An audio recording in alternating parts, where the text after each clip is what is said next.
Welcome to the Kaiju Network podcast commentary on this year's 2019's Godzilla King of the Monsters, directed by Michael Dougherty and starring Kyle Chandler and four of our favorite Toho Kaiju. I am your co-host, Kent, and with me is Lincoln. You want to come up here? Yeah. This is like his favorite movie right here. So, and of course, I'm Jason. Yeah. Well, I was getting to you. It sounded like you were going to completely ignore me there. Yeah. Oh, hi, Godzilla Productions. Yeah, you got to go at a wedding.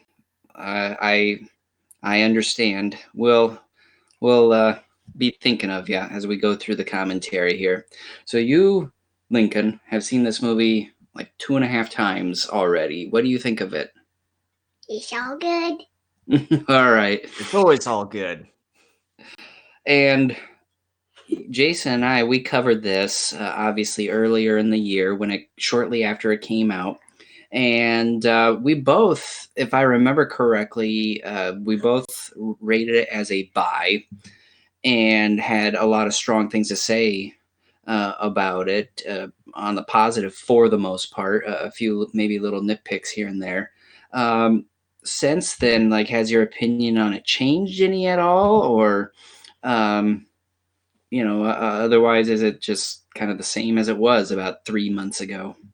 It's usually been relatively the same since the last time we've reviewed the film, and that was the last time I've actually have watched the movie itself.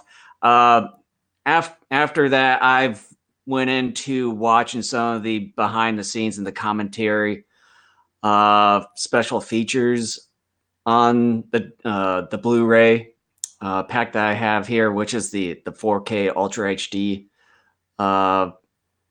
version of the film that I got here, and so that's the only related thing that I've seen when it comes to this movie within the last 3 months after when we last reviewed the film itself, was just going and taking a look at the behind the scenes looks and what they've done behind the scenes. Yeah, I've been meaning to do more of the special features on the disc. The only thing that I saw was, let me quickly, what's it called on here? It had to do with the monsters. Let's see. I wish I could see the special features on my disc, but unfortunately right now I've got it on the 4K Ultra HD version, which I'm sort of surprised that they don't typically duplicate it like that they have on the original Blu-ray version that they have, which the special features are only on the Blu-ray version of the disc instead of the 4K.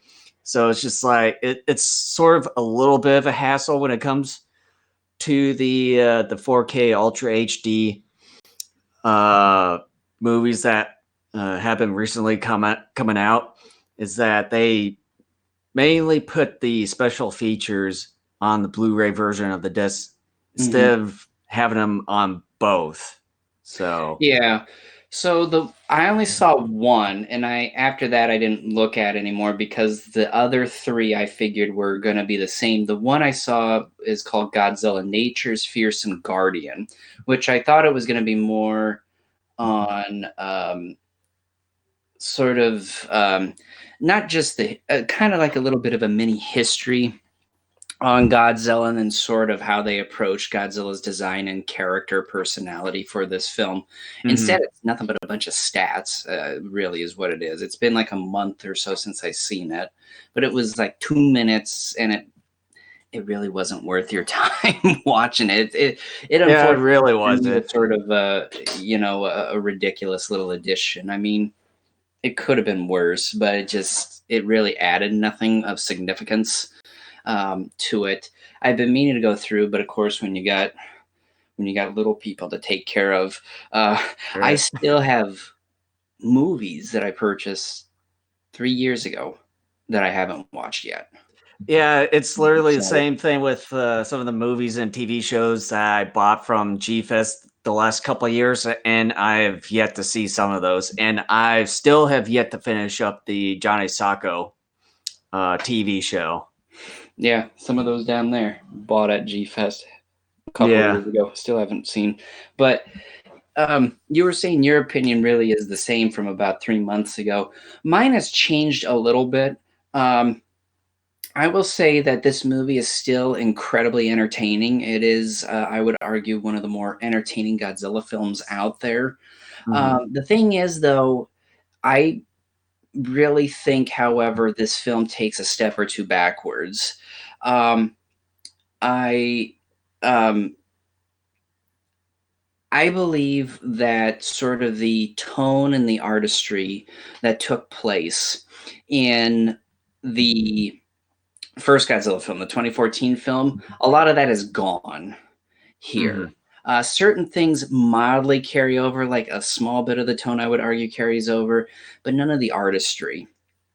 And that was one of the things that I loved an awful lot about that Godzilla film was that the way they filmed it more from the angle of the people. They did Mhm. that more there than they do here.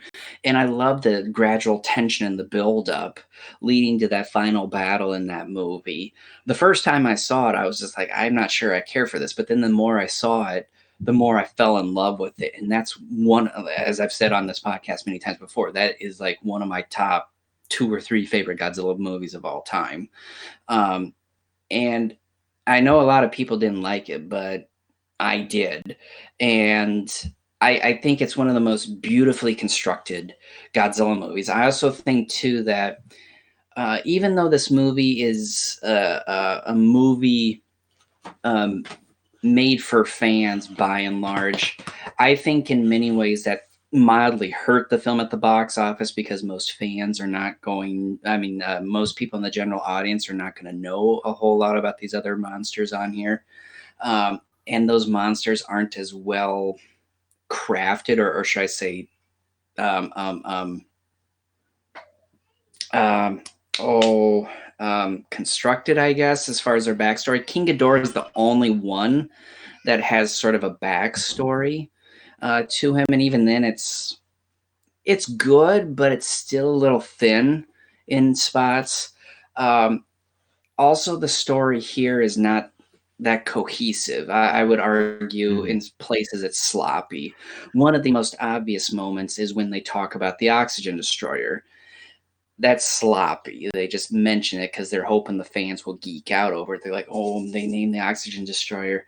They could have easily fixed that, like in the beginning of the movie, with a quick, line or two dropped here or there, or something like that. And that particular line falls into another problem that I've noticed more as I've watched this movie more frequently over the since it's been out on Blu-ray, is that there's a little bit more pandering to, I think, the Godzilla audience, the Godzilla fans. Mhm. And I'm okay with it up to a point. Barely remember talking about it when we originally discussed this a few months back, and I was saying it was getting close to borderlining on pandering, but I thought it just missed that mark. Again, the more I've watched this movie, the more I've started to believe it is pandering now. Because there are just more things that I'm noticing now than I did the first couple times I saw it in theaters. Hey, and um, I'm starting to get to a point because one of the things I dinged Shin Godzilla on was A lot, excessive amounts of pandering. yeah, a lot of it, especially anything from the howls, the music, all that. I mean, probably some other things I can't really think of right now when it comes to Shin Godzilla is just that Sound the effect.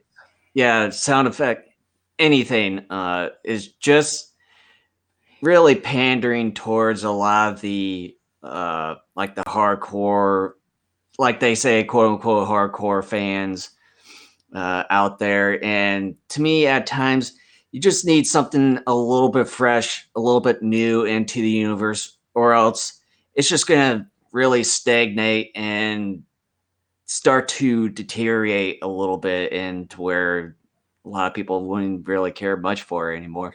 And as far as when you were talking about some of the ups and downs with Godzilla King of the Monsters here, and I think one of the other sort of downs from what I've heard about it was the space between the first and the second one, where it's like some of the people, like some of the attendance to the film were a little bit low at times. Too, that could have been part of it as well. But yeah, other besides that, of course, not a whole lot of people were well versed in maybe like Rodan and some of the like King Ghidorah, but a lot of people have recognized Mothra at least. So it's like Godzilla and Mothra were like the only two that mainly the general audience knew about, but they didn't really know a whole lot about, you know, Rodan, King Ghidorah, and maybe some of the other things that were hidden within the movies, even such as the oxygen destroyer and the such. Mm-hmm. Yeah. And I believe I have to be consistent because, like I said, I dinged Shin Godzilla with pandering to Godzilla fans. And so, like I said, the more I've watched this film, the more I've caught more things than I did the first couple times I saw it in theaters. So I'm also dinging this film too. It's not as excessive as it was in Shin Godzilla, but it's there enough to where I think that's a little bit of a black eye. And again, another thing, Bear McCreary, who scores this film, wonderful job. And I love the fact too that he even took some of Ifukubei's score, and I forget the composer's name who did the original Mothra score from '61. He tweaked that a little bit to make it more contemporary and to kind of fit in with the style of score that he wanted to make for this particular film. But even then, I have to say that the score in parts also panders to the fans as well. And I'm not saying that makes it a bad score. It's not. I'm just saying, again, it's just, and again, that's another reason why I love the 2014 film so much, is that it was trying to do enough things differently. It was trying to be its own thing, while obviously in the Godzilla design and in certain aspects of the character, it was trying to pay homage to everything that came before, but at the same time being its own thing.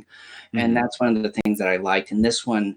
Outside of a few other things, like I said, with story, I just think it panders a little too much. And again, I'm not saying that's a fatal flaw, but it's just something, it's like, okay, there are plenty of other Godzilla movies out there in the franchise that have some of this music, that have some of these elements that pop up occasionally within this film. I want to see something different because this is a character who's gone on 65 years just about now, if you want to get technical.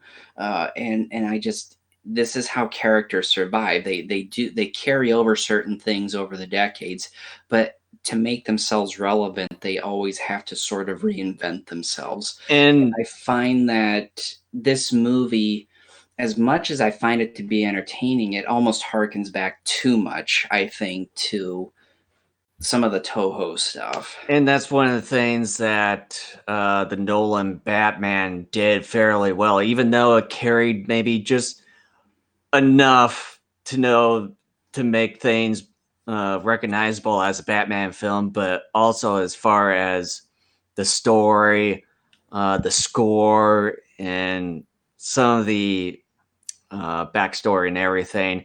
They made it fresher, newer into the Batman universe, and that's one of the things that just made that whole trilogy successful. Yeah, we should have been talking about this as we started the movie. We're like 15, 16 minutes in. We have. Yeah, I know. I was going to say that we need to stop talking and start commentating. Let's get this commentary going.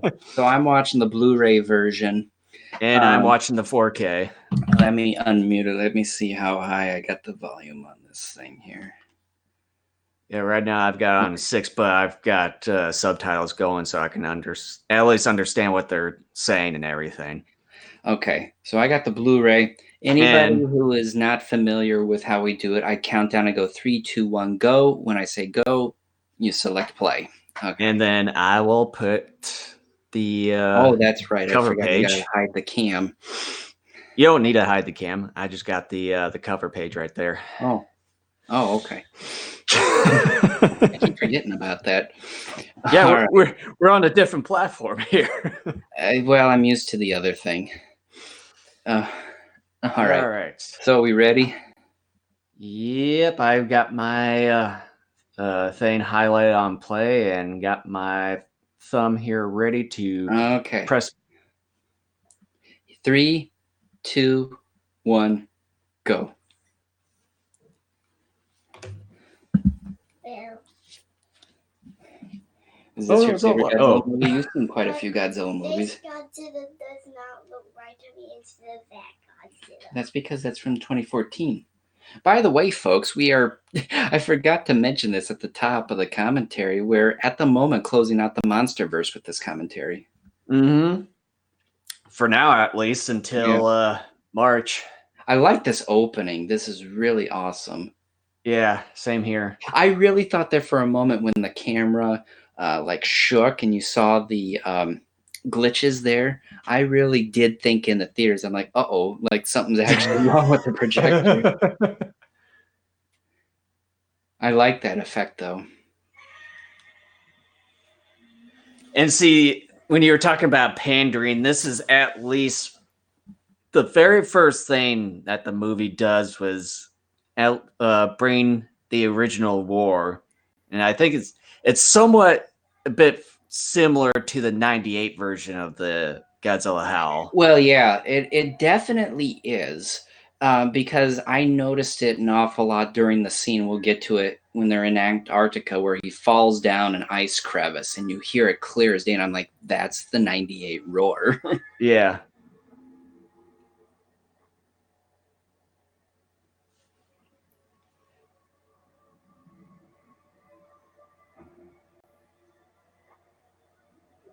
I like the very beginning of this is that how they harken back to the 2014 event. I do And too. where the main family here was in San Francisco during that whole conflict. The weird thing is, though, and I forget exactly what those jumpers did in the 2014 film. What are they called? Sky jump? I forget exactly the military name Yeah, for them. I But just call them sky jumpers. but they were jumping down there. That's like the first shot you see. But they jumped down closer to Godzilla, and as we see, Godzilla was quite a ways off. Mm-hmm. So that's a little bit of an unnecessary retcon there. Another oopsie. Yeah, it's a whoopsie. Whoopsie doopsie. There's our MacGuffin, the orca.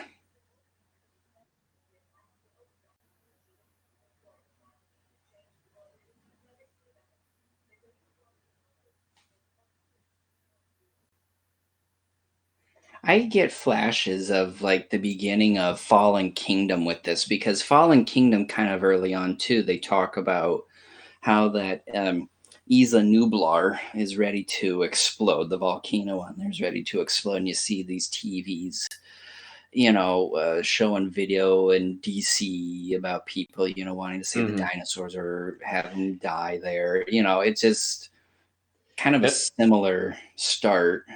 And also when they were showing the TV there with the news highlights and everything, at first they'll show maybe like some of the actual news networks, but then they'll like throughout the entire movie or movies nowadays they'll have like their own fake news network. It's like, why don't you just stick with one? Well, I think part of it could be to dealing with like licensing or something like that. Maybe the certain stations don't want to have their name attached to something. Well, I was saying it's like maybe at least maybe come up or approach with one of the real networks, or just make your own. Yeah. You know, I want to freak out to you. I know you do, but my den is not your shopping center. He comes in, I want that, and I want this, and I go, this is not a shopping center. You can't just come in here and request and expect to check out and have the item. It's like, just gotta save up your money if you have any. I still can't believe that when I looked, because like I said, I was looking to find a Mudo, and I'm like, yeah, 50, 60 bucks for a Mudo, and I was looking, I'm like, holy crap, this thing, something my son just will let fall off a table or whatever and get scraped or whatever, $90. He's got a $90 toy here. And I gave him my Destroya and my Space Godzilla. The Destroya I bought from Clawmark Toys. It was supposed to be a newer one. But they were actually sold out, so they gave me an older one that was worth more, but they gave it to me for the same price as the new one. And so that one's like over $100. Jeez. So that's got scrapes and scratches on it. He's got like $500 in toys that he's just kind of... Well, it's like that that exclusive Godzilla vs. Destroya Burning Godzilla figure that I won off a G-Fest auction a couple of years ago. Ridiculous. For $100, and no one didn't even like go any higher than that. I was surprised. For sure was thinking it was going to go for at least $200. And well, the price, like there was a price tag on it after I got the figure.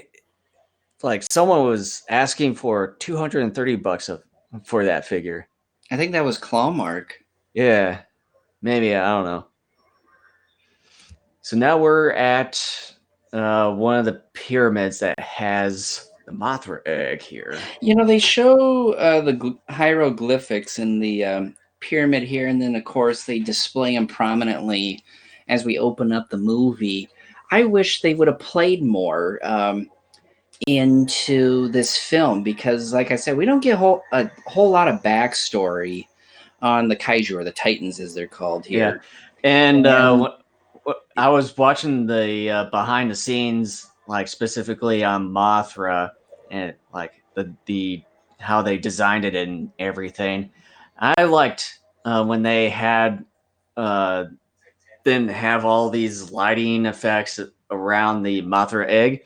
If you saw it with, just plain light, just focus straight on the egg itself, it looked closely to the 1964 sort of design or pattern and color scheme of it. I thought that was sort of a nice touch to it. Yeah, like I said, I need to go through the special features some more. I will say, when it comes to Mothra, I really love this larva design, and I do love the adult design too. It looks a little bit more realistic. I will say, though, she gets the shaft in this movie big time. Michael Dougherty is quoted to have said that all the monsters get their own screen time, which technically is true. Like, really, this is Mothra's big screen time here in this movie, but otherwise she barely shows up after this. Well, I would say both her and Rodan. Yeah, I mean, I would even argue Rodan gets even a little bit more screen time than she does. I would say so. But then Mothra has the same... What ends up happening in Mothra is the same old trope that we have with her, that's happened in so many movies over her movie career, especially even more recently in the last few decades, where she comes in and she gets killed, probably intentionally every time, just to kind of help out the good monsters, because it happened in Final Wars, it happened in Tokyo SOS, she got killed in Mothra versus Godzilla. in a movie where there is no Godzilla, the first Mothra of the Mothra trilogy. Mm-hmm. It happens way too much. And GMK, it happened in GMK. Yeah. It's like anytime I expect to see Mothra in a movie, it's like, yeah, she's gonna die, because that's been kind of the thing. And I know, it's the usual Toho sort of formula for Mothra. It would be nice if they would have done something different. Without the exception of the Rebirth of Mothra trilogy. Although they do somewhat the same thing with Mothra. although they do the same thing at the beginning, the very first Mothra film with the older one, and then having the newer Mothra being born, and then doing everything else. But other than that, they've been doing the usual trope for Mothra throughout the entire franchise. Yeah, and that trilogy, is really wackadoo, because it ends up turning into like Armor Mothra by the third film or whatever. It goes really out there, but I understand Mothra is a giant moth and is very fragile and all that. I get that, but it's like, you can make the same argument with some of these other kaiju, to where they're so closely related to other animals that they still somehow are able to, by and large, survive certain attacks. And why not just go ahead and throw some of the old Mothra rules out the window and just let her be able to take atomic blasts like a little bit better for a while? Mhm. Like, she doesn't have to be completely immune, but like maybe she gets hurt, but not like killed from them.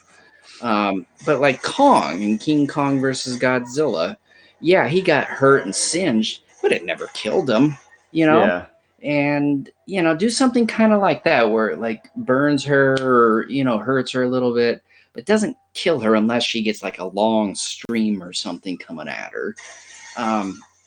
It's gotten old. Yeah.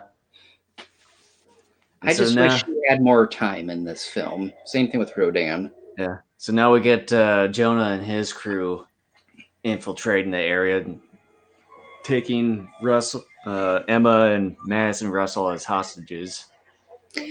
I'm a little surprised that not only does Mothra not get as much screen time in this movie, because she's a huge fan favorite, but crap, where was I going with this train of thought? You probably weren't even thinking. I was, and then I forgot. If it comes back to me,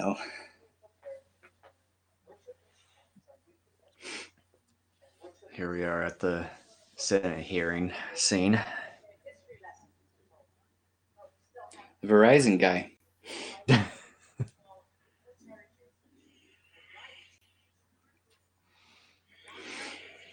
Yeah, at least we get some of the few familiar faces in the movie again. Admiral Stentz, Dr. Sarazawa, and shoot, I forget Sally Hawkins' character's name. Let me bring that Dr. up something. Here. Where is she on here?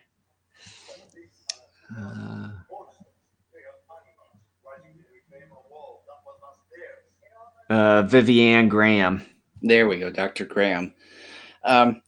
Spoiler alert, I hate the fact that these two get killed in this movie, both of them.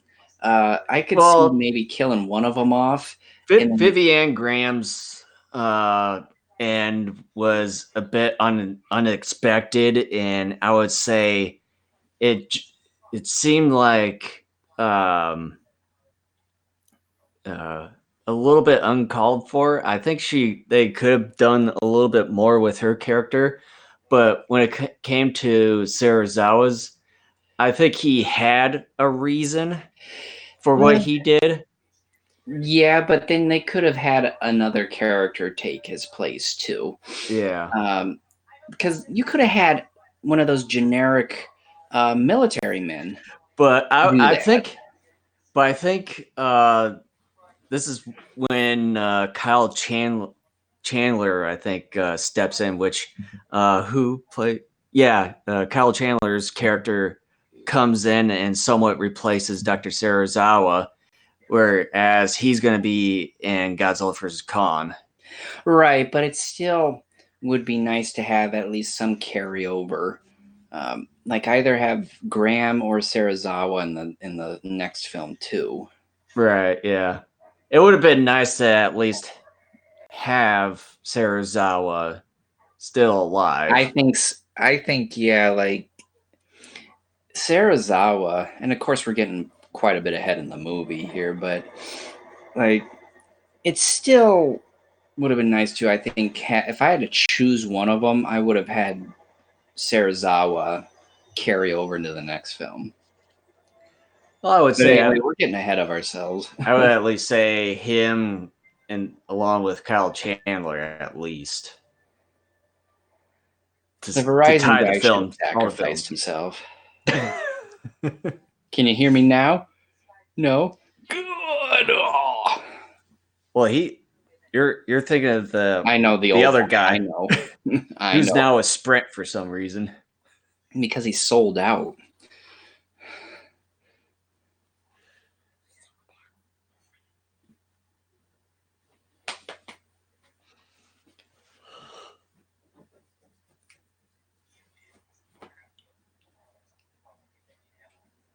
Now, talking a little bit about what the Orca is.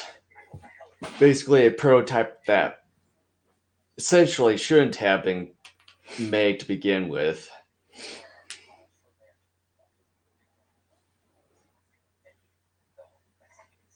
Yeah, at least you got your plot device for the movie here. The MacGuffin. A MacGuffin's muffins. Whatever.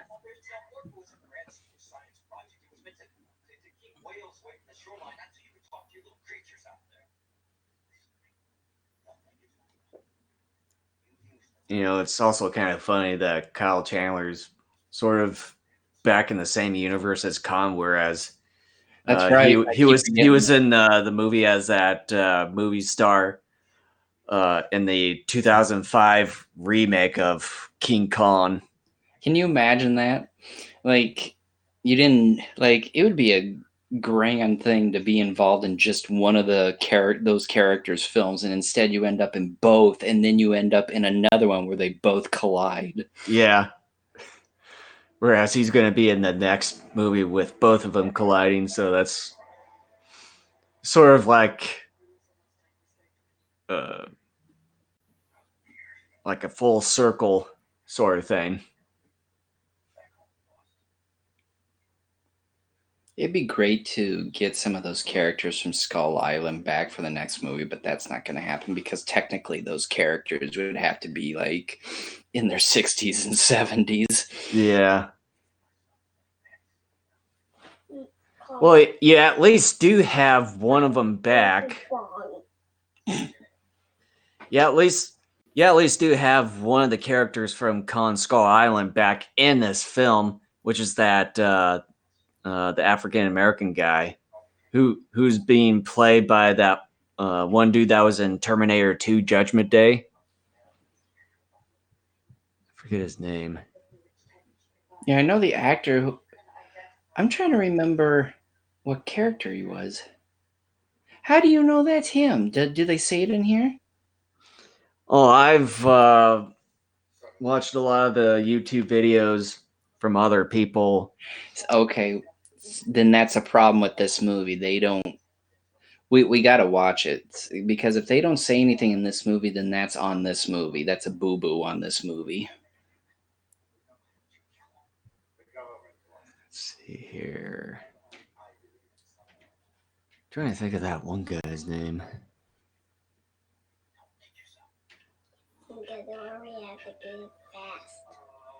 Okay. Okay.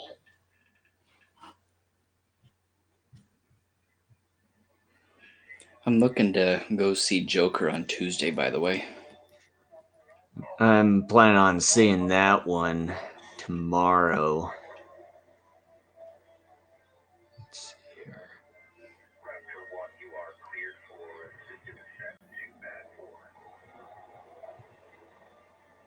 What's his name? It seemed like only a couple weeks ago we were watching Skull Island, but that was well, not over, but about a month ago. Mm-hmm. Yeah, it's Joe Morton appears as an older Dr. Houston Brooks, a character that originally appeared in Kong Skull Island.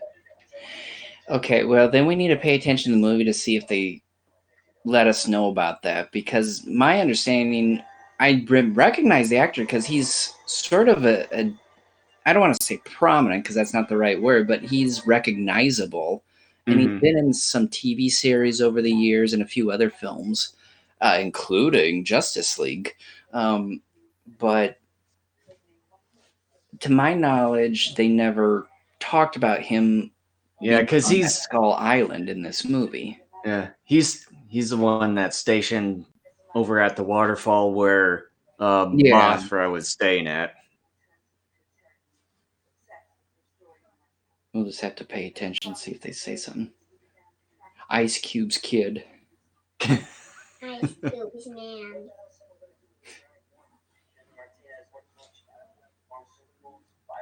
I do like Bradley Whitford. Yeah, I loved him in The West Wing. He's pretty good here. His character at times gets a little bombastically annoying, but I still like him. it sort of reminds me of Billy Madison. Yeah, that's where I think as he's in first that saw movie. him. Yeah.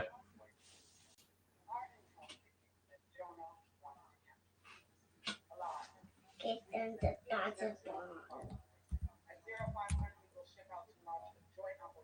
Ice Cube's man. Ice Cube's man.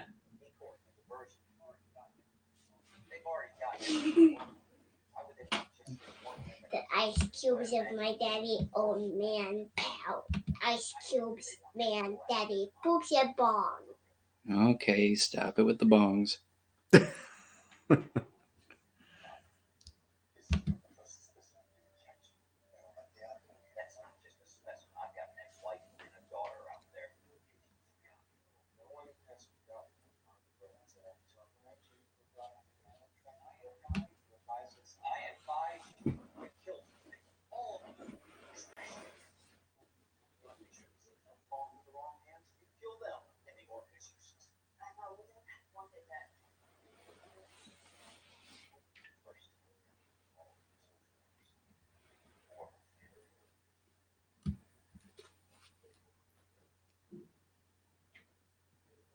But yeah, the one thing that we forgot to notice is that they're at the Monarch headquarters right now in the one of the oil rig hideout disguises.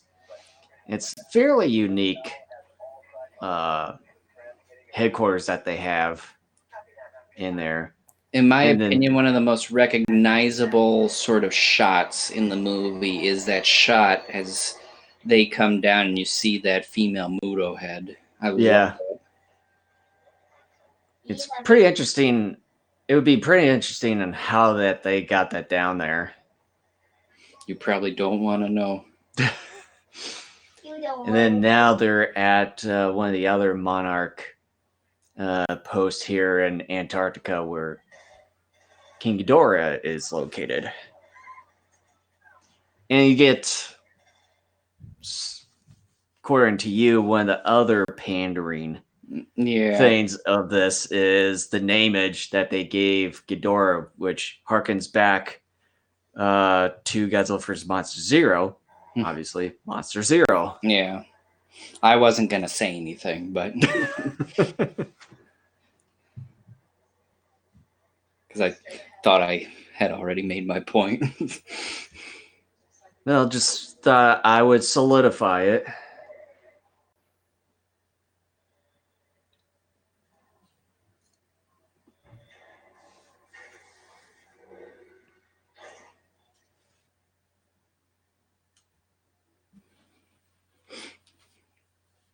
date.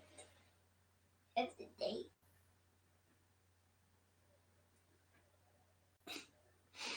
Can they technically get away with that? Like, I know the MPA will allow PG-13 movies to allow you to drop one F-bomb, but here we get the middle finger too. Like, Oh, I think Is that a workaround? they have some sort of criteria with that whole organization, I would think. It's really interesting because, like, for example, and here we are going off on a slightly different tangent, but Well, you are anyways. I know, but like I'm illustrating like how inconsistent the MPA is over the years, and I'm sure a lot of it is just because not just cultural changes within society, but also you get different people in there because people retire and die off and all that. But um, like you take a look at the most recent Rambo movie and how bloody and gory that thing is. Intense violence, yeah. And you take a look at Rambo's 2 and 3, those movies were considered bloody and an outrage. They were covered in the news as far as how violent they were. And I'm like, those things would be PG-13 now.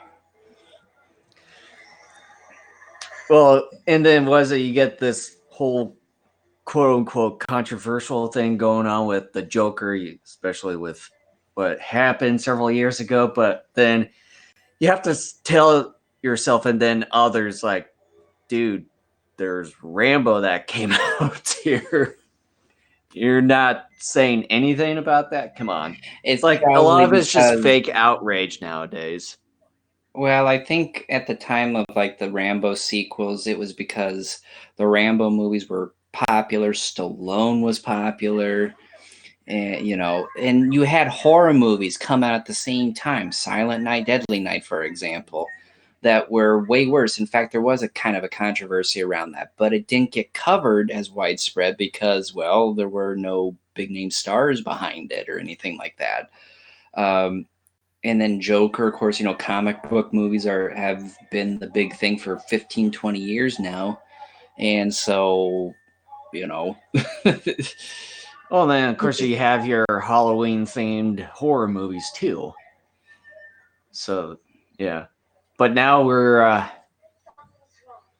getting readings. Was it the Monarch headquarters getting readings? Apparently, this is where Godzilla makes his first appearance in the film. She plays in 911. The one gal that's the commander. Yep. You got pink. I don't know what that is. I can just try to wipe it off. I wiped some of it off. It's kind of sticky. What'd you get on this? Weird old gunk.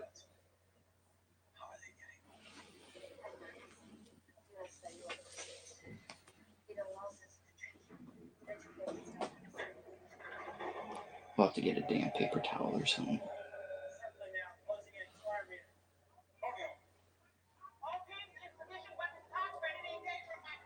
How you liking the movie so far? This. That much? Yeah. Is this how much? Yeah. Oh wow. Much as big. You finished Godzilla vs. Megalon a few days ago. You said you liked that one. Yeah, but why did DKN have fun when DKN was falling apart when they were throwing little bugs at DKN? None of that happened, Lincoln. Oh. You're making stuff up in that head of yours. Oh yeah. Did you still want to watch Kong Skull Island again one of these days? Yeah. All right, we can do that one of these days.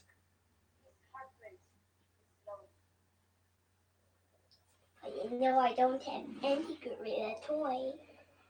I know what you're trying to do. Trying to get me to buy another toy. Well, maybe a little. No, a lot. But without our rides, none of us can get close to the finish line. Okay.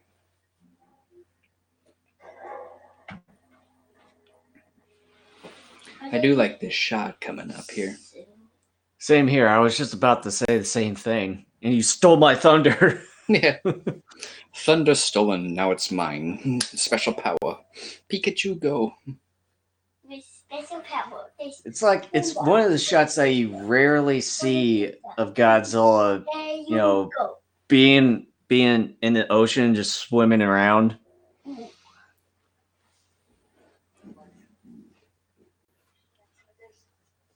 The first time we really saw like any sort of Godzilla swimming, like actually swimming underwater, we saw a brief, like one or two clips in Biolane, Mm-hmm. but they were actually kind of stupid because you could tell it It's was just like some like sort of miniature that. it's like a brief moment. You rarely see it.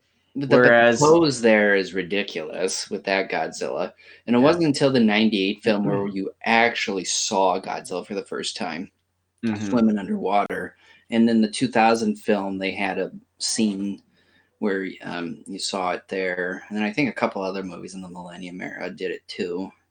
Mm-hmm.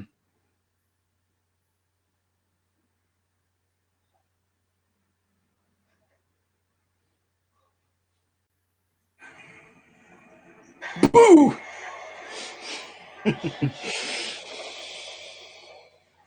Well, it's like the first time I saw it. Well, maybe like 2 or 3 times. It still kind of made me jump a little, but this time around, I didn't jump at all. I was I expecting knew it. it was coming the first time I saw it. I did a small little jump when I first saw it, but after that it was like, eh. What's the King Kong versus Godzilla versus Mothra versus King Kong? Weird merry-go-round you did there. Yeah. You're a goofy man. Maybe that's the lowest monster movie. They'll work. You think they might? Yeah. Maybe you should make one. Oh yeah. All with like that kind of with blue color on the front of that one. Standing next right the black one. Yeah, that's the '98 Godzilla Marmot figure. Oh yeah. Maybe it's a part of this you would do that color. You keep wanting to steal my George and Lizzie.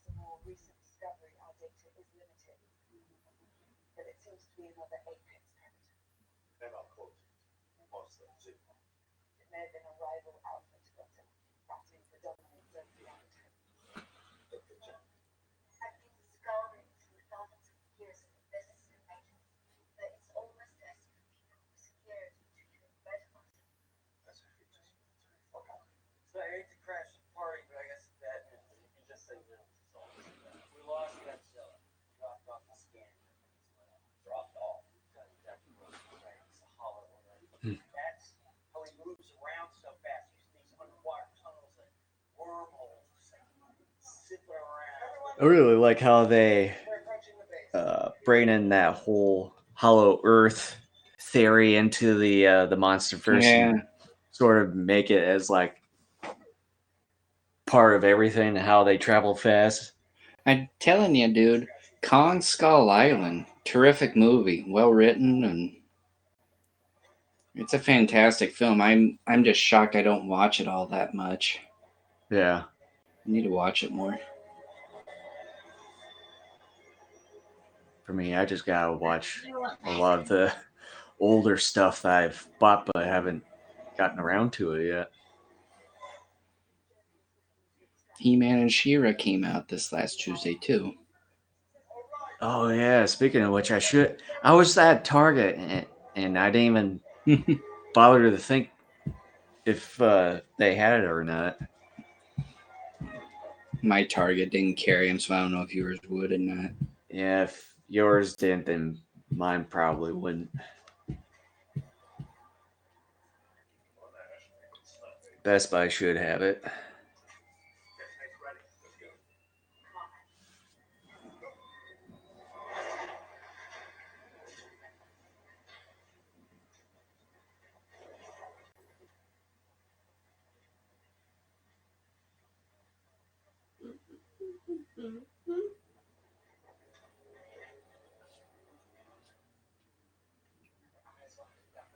Another movie where they think guns are going to solve the world's problems. That's not true. Only Marmalade will. The one thing every time I think of this part with the soldiers that are in the white camo, it makes me think of Inception, like towards the ending part where they are in the white winter camo. I'm not sure why, but it just does in a way. I think a Call of Duty. Call of Duty. Are you still playing that? Oh heck no! The last one I bought was, I think, can't remember. It was either Black Ops or Black Ops 2. Was the last one I bought, and then a friend of mine and Jesse's, he bought Modern Warfare 3 and hated it, so he mailed it to me for free. So I had a free copy of Modern Warfare 3. I haven't actually played Call of Duty since the very, very first one. It's not worth your money and your time. The only closest one that I played to that has recently been Fortnite. And you can download it for free on like PS4 and Xbox. It's amazing how that's taken off with popularity, but I remember the popularity of Call of Duty and just how big, like, you get people lining up in the midnight sellings. And I was one of those that sat in one of those lines for Modern Warfare 2. Yeah. And I skipped school the next day to stay home and to play it. I mean, it was amazing. But then I found out that was like, after like a month of play, found out it was like the glitchiest Call of Duty. Yeah. But yeah, so far from what I've experienced in Fortnite, it's a really good game. I would check it out. You can get it for free and play for free. It's also on Xbox, and I think we could like play together no matter what console you're on. And then there's Apex Legends, which is sort of the same thing, but it's geared more towards sort of the older generation, whereas the Fortnite is a little more towards the younger generation. But it's like this, literally the same thing.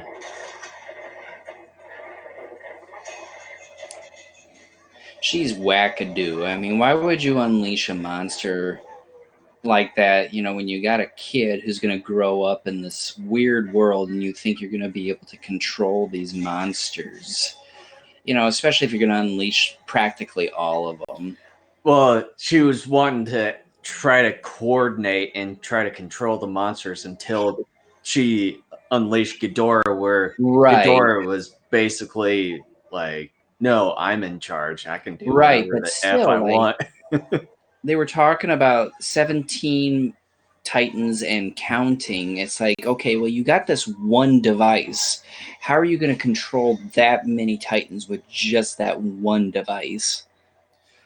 Well, I think she thought that with Ghidorah, like being a little bit more of the alpha, like try to be more of the alpha, that she can try to control it in order to control all the other monsters. Yeah. I think that's what she was trying to go with, but everything just went to shit after that. Yeah, that's putting it mildly. Yeah. But isn't that one commander who was sitting up there on the walkway with using her scope? She had the scope targeted on the remote. Couldn't she be considered partially responsible for this? Because she could have shot that little controller out of Emma's hand. Possibly, because I know Kyle Chandler there was saying that Orca should never have been made to begin with, and it was more like a prototype, but not to be put together in actual use. Right, but I'm talking about the control Emma had that let off the explosions. Right, yeah. Oh, well, I guess I was listening to like this one movie podcast while I was cleaning the house this morning, and one of the co-hosts was laughing. He goes, and I think And that's a problem with this movie, meaning that if you think about it, you start finding problems. I'm like, that's kind of the same way with this movie. You start thinking, and it's like you realize there are issues here. Mm-hmm.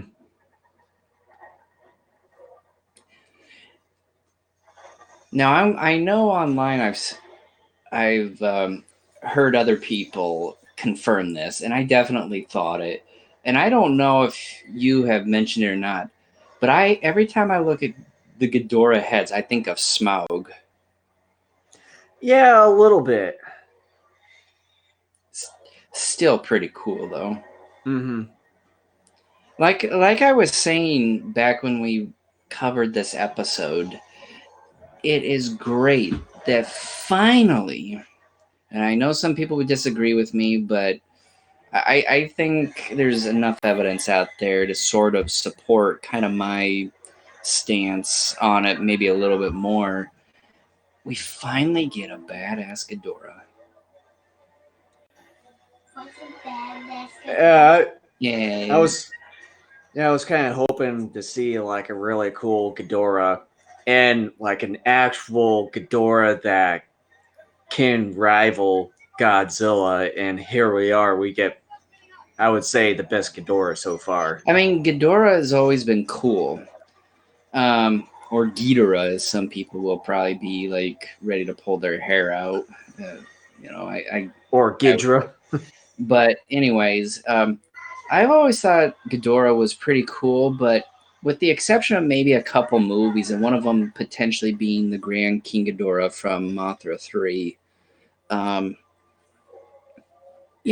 liked Ghidorah, but I never, kind of like you said, I've never thought he was able to hold his own much against any substantial opponent. And he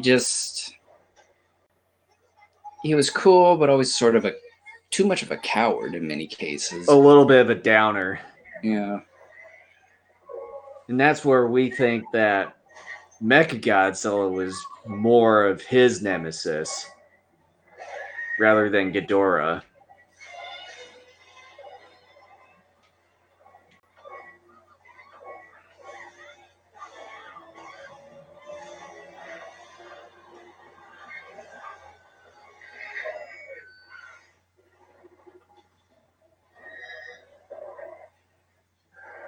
Kevin. Damn it, Kevin. I do like that too, that all the heads have different personalities. Mm-hmm. We never seen that in a movie with Ghidorah before. Yeah. I can't believe the first time I saw this movie, I missed the whole Vivian Graham death. Like, I knew she died, but I didn't actually see it. And it's one of those blink and you miss it. Yeah. Yeah. It was to where I pretty much brought it up to you during that, during the last time when we reviewed the movie. Pulled a Borat. What? You Yeah. joke. I don't know what they're talking about. That's okay. I also like this other entrance I do for too. Godzilla. It reminds me very much of his. It's almost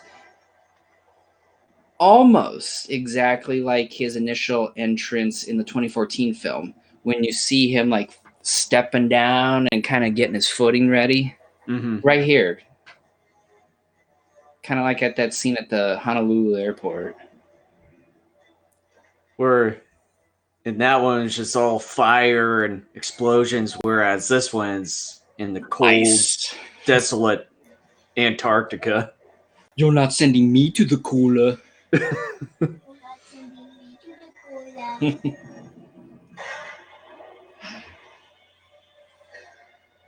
I still don't more sound like that. That's just how he sounds.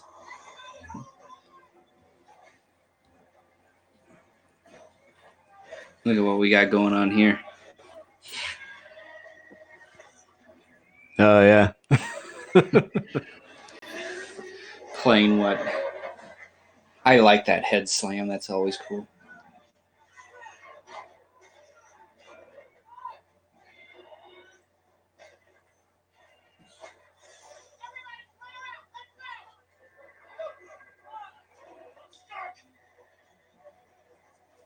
I'm stuck. Bye.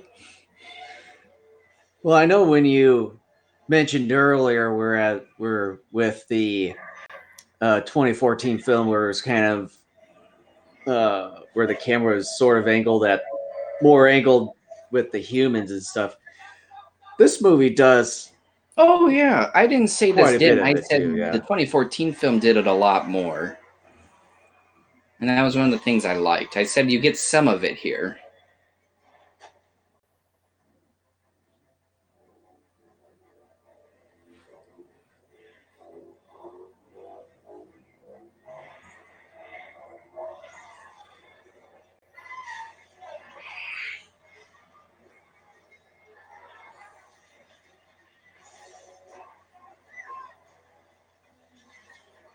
Oh, see, I missed the whole Vivian Graham death again.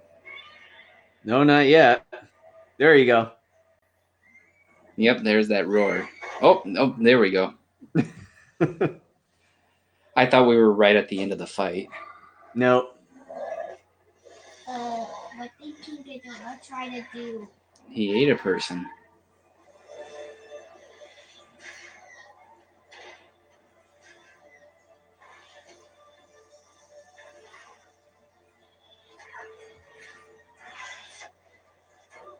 The one thing that I do like when it comes to this Godzilla is that they've at least improved the atomic ray of his.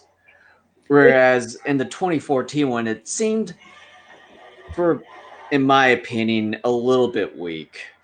I mean, I don't think it was weak in 2014. I like it here, but I also like the 2014 one because the 2014 one, every time he hit the female Muto, it burned her. Yeah, but it seemed like in this film, it had more impact. Well, it's wider. Yeah. I still liked it because again, it's kind of its own thing. It's trying to do something just a little bit different.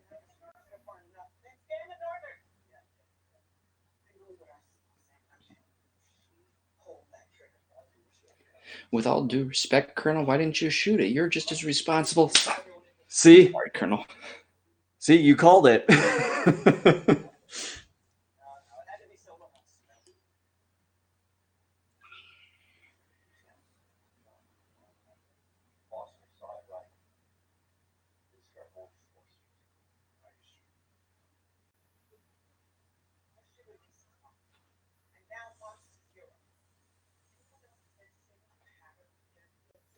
I like how whole Ghidorah's storm generation basically I like that covers aspect, almost too. all of Brazil.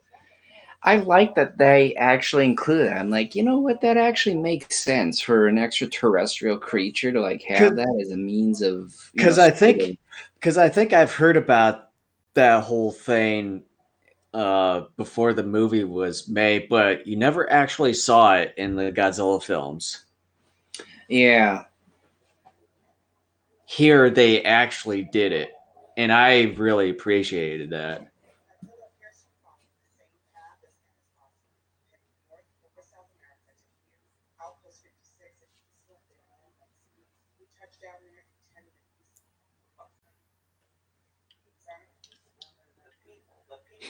I don't know what you're talking about. People. You know, like you and me.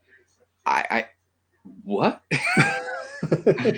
You know, Homo sapiens walk on two legs.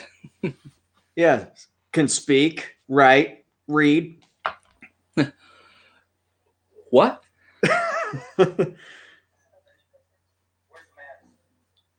Eat, sleep, shit. You know?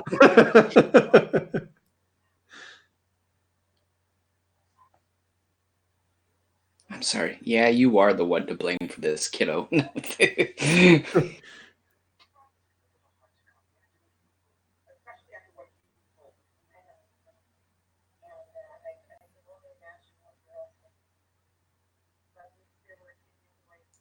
I have to say this. First of all, it was a nice twist seeing that she was sort of kind of, I don't know, kind of like one of two main villains in this movie. Well, I know nice reveal. the trailers for the movie sort of gave that away because I know I Kind of, mentioned about yeah. it. Another thing though too is, on the one hand, with her plan and why she's doing it, as far as her reasoning, like what she's about to explain here, I agree with that. But at the same time, her method of doing it is a little cuckoo. Cuckoo for Cocoa Puffs. That is. Cocoa wheats.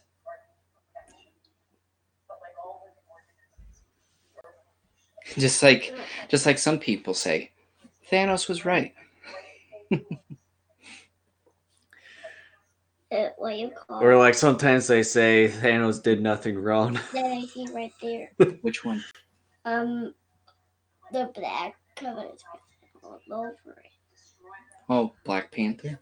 Yeah. You know the Black Panther sound.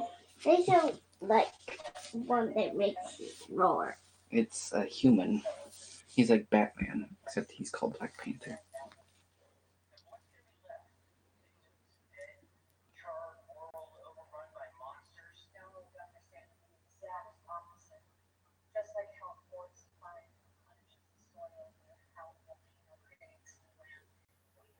Speaking of Black Panther, off topic. What are your thoughts of Spider-Man staying in the MCU? You know, here's the thing. Number one, I've yet to see Black Panther, and that's a movie I've owned for almost 2 years. Number two, I have not seen any of the solo Spider-Man films that have been made since 2017. I haven't seen the second one yet. I can't believe that that's already out now. Yeah. Blu-ray and stuff. Spider-Man has been, in my opinion, one of those superheroes where they haven't made too many good movies of. I liked the first Andrew Garfield Amazing Spider-Man. I thought that was pretty darn good. But the more I look back, like the Tobey Maguire ones, the third one wasn't all that good. Second one was pretty good, but I think it's showing its age in spots. The first one, Willem Dafoe was good, but I thought the presentation of some of the material was not all that great.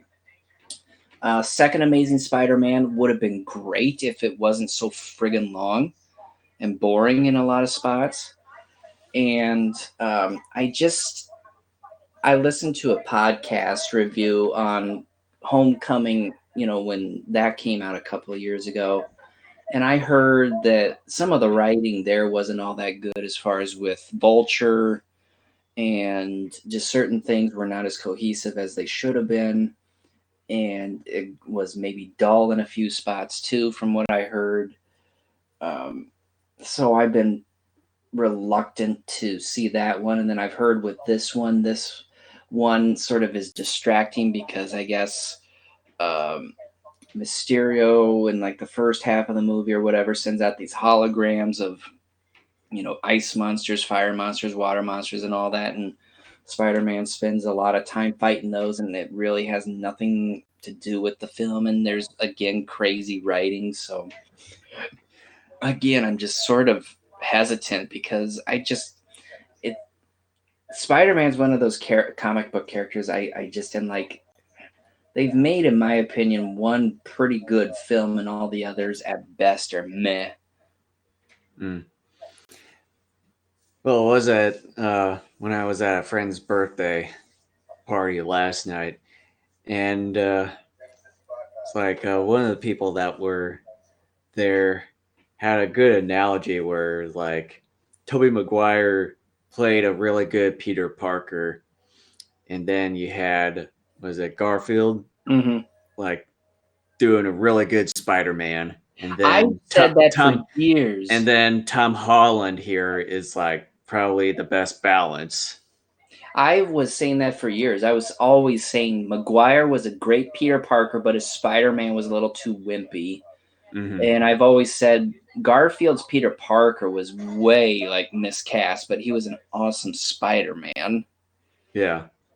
Whereas Tom Holland, they says a good balance. He is. I mean, I've only seen him play Spider-Man in Infinity War and Civil War, and during those two films, I liked what I saw there. I thought Homecoming was pretty good, but I'll have to see with Far From Home. But yeah, let's let's get back with the movie here. No, let's talk comic book movies. No, we're doing this. Millie Bobby Brown is really good in this movie. Yeah. I would have to say she is one, if not the best actor in this film. Well, I would also say Kyle Chandler. I really liked his character in this. Chandler does well, but I think because of how his character is written in parts, especially in the beginning, I think it's a little excessive with this whole being a damaged, angry character. He doesn't have much of an arc in this movie.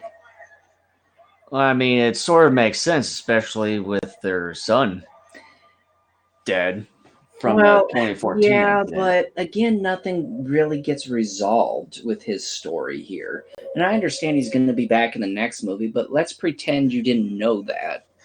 You know, like, you just have this movie. His story should have been solved here, anyways. At least that arc.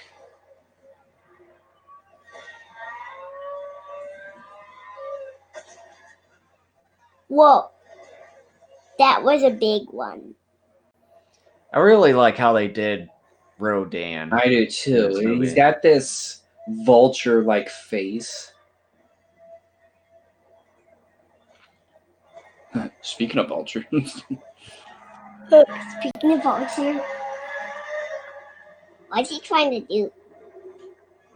Looking at you, he's gonna eat you. Now it says he's staying there.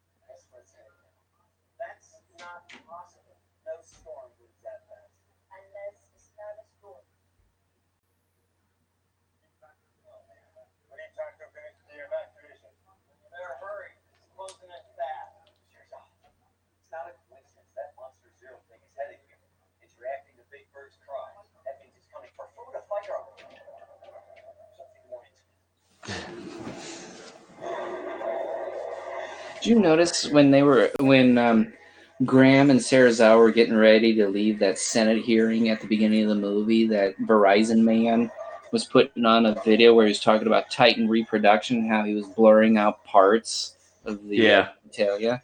Yeah. Did you notice in the background video it was a shot of the male and female Muto meeting up? And they blurred them out, and I'm like, there was nothing there that needed to be blurred. Yeah, and from the 2014 yeah, movie. That should not have happened. That was an avoidable mistake there.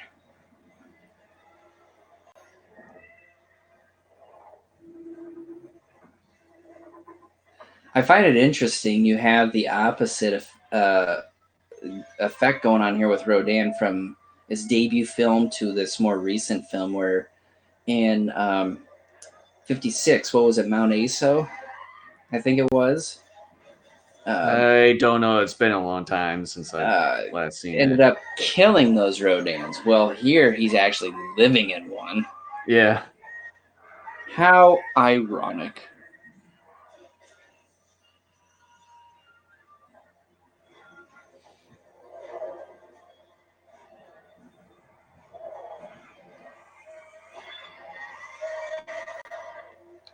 What's he trying to fly after?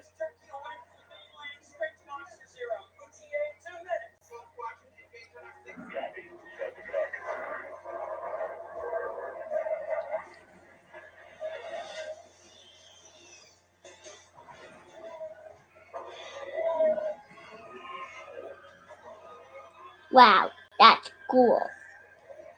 I also like it how he's more agile. I like that too.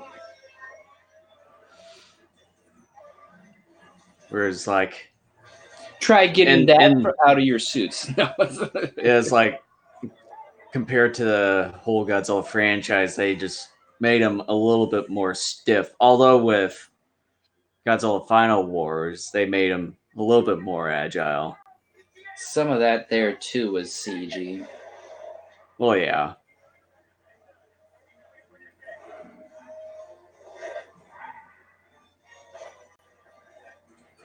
How can he twirl around when he's flying like that? Because he can.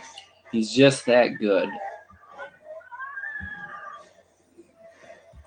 Well, he can flap his one wing in the water. I'm gonna move you over on this side here. Yeah.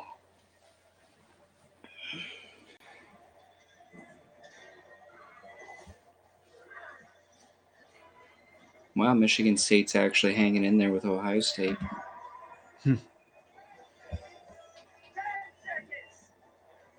You get everything on this commentary.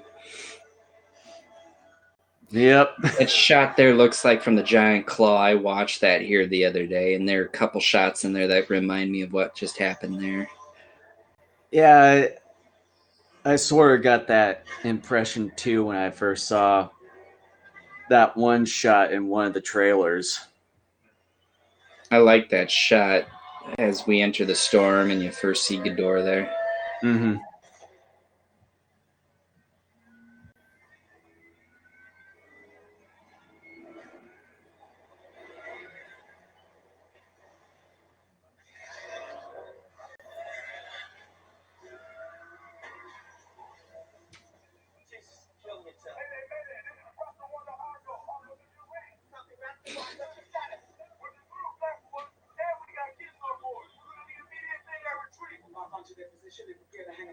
He does look so much like his dad.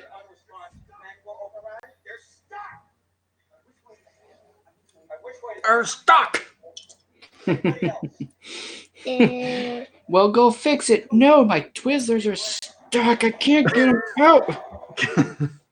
Why do you say that? Because they can't open up the hatch.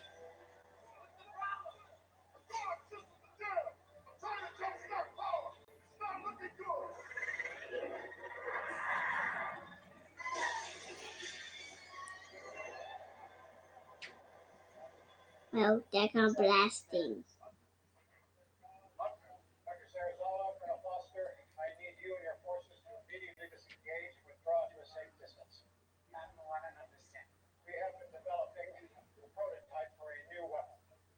There you go, Kat. Pandering alert, pandering alert, pandering alert, pandering alert, pandering alert. What? Like, that's the most, like, egregious pandering offense in this movie right there. They said afraid he's supposed to say monster showed up. It's like it would have been nice if they did maybe like a little thing behind the oxygen destroyer, like do some sort of All you had to Scene do with was devote maybe a couple minute shot at the beginning of the movie showing something and briefly explaining it. That's all you had to do. and It doesn't maybe have to be the most wonderfully written, but as long as you at least mention it somehow. yeah, maybe make it to where it could be something that could be a double-edged sword in the entire MonsterVerse. Like it could be something that can be in big play down the road or whatever. Yeah, like mention it and then bring it in the third film or something. Yeah.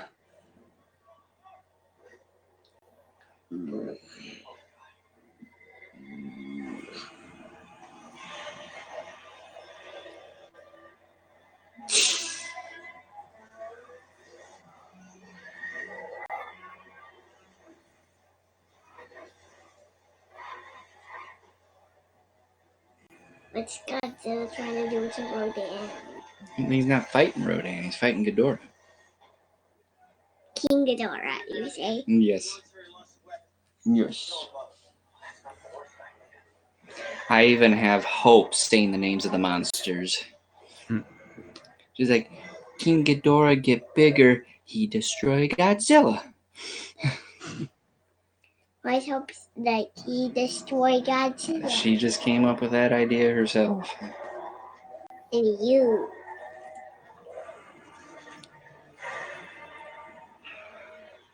Well, that's not good. That's Not for King Ghidorah. Ghidorah.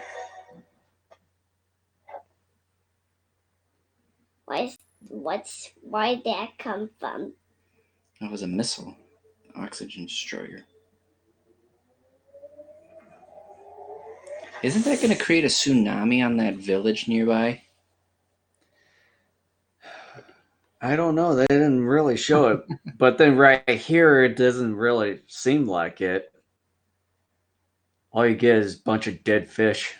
Well, floating. yeah, but it showed this giant mushroom cloud of water exploding. Well, then you yeah, probably should get a tsunami after that with Ghidorah coming out. that's my problem. I'm thinking during the movie. Yeah, I think you're really diving in a little bit too much. Yeah. How can Ghidorah grow new head? Yeah. That's kind of my idea. I don't believe it was. I can't believe it was that you, Mr. Man. Mr. Daddy the Catty.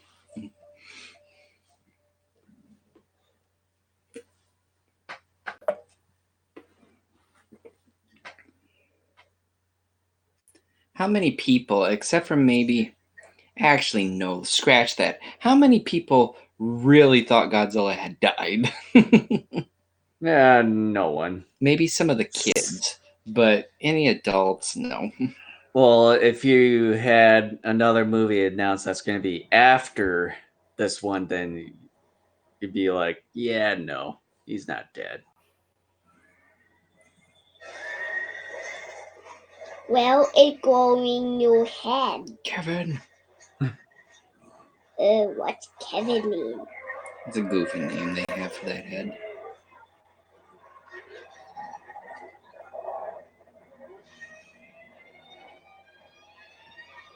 Well, I have that thing just like on my Godzilla book. Yep, that's in your one Godzilla book. I got you.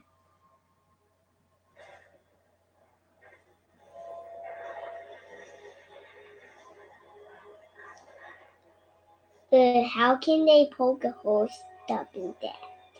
Because the monster was hiding under the ground there. And there's another one there. What's that monster gonna do? They're going to go around destroying the world. I think that might be Mothra. It's not Mothra. Oh, what is it then? I don't remember. I'm not familiar with some of these other ones. Some of the monsters in here that they have, I think some of them were based on actual, mythical creatures. Makes sense. Titanus Behemoth seems to be one of the most recognizable but popular ones too. The one that looks like a woolly mammoth. Yeah. Oh snap! Because we're in a monster movie.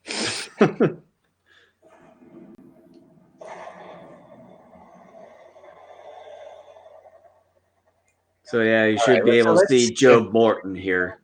Let's see if they mention him here. Dr. Brooks.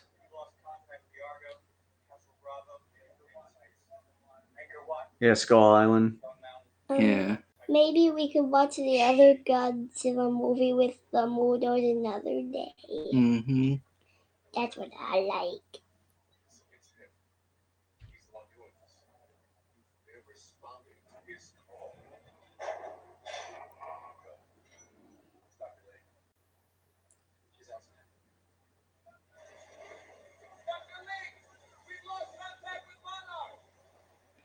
See, they don't mention anything. You have to be incredibly attentive to paying attention to the names of the people in all these movies, because otherwise, yeah, you're gonna miss it. And I didn't realize it until they actually pointed out here in like a few minutes. But I was like, wait a minute, how'd that one gal go from the Argo to here? And I'm like, wait a minute, she's maybe a twin. I'm like, no, they're not gonna do that. And then they showed the picture, odd minutes later. I'm like, they did do that. I sort of figured that out in the first viewing of it. Is like, yeah, they're gonna make both of those characters as twins.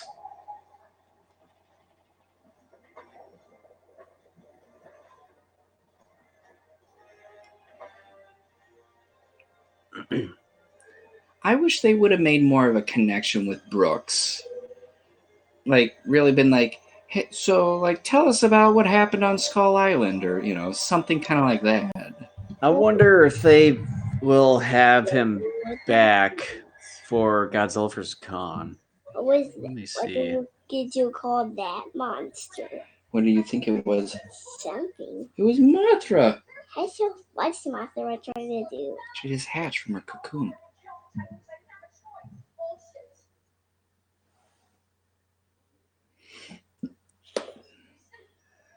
Yeah, I don't see Joe Morton's name on here for Godzilla vs. Kong.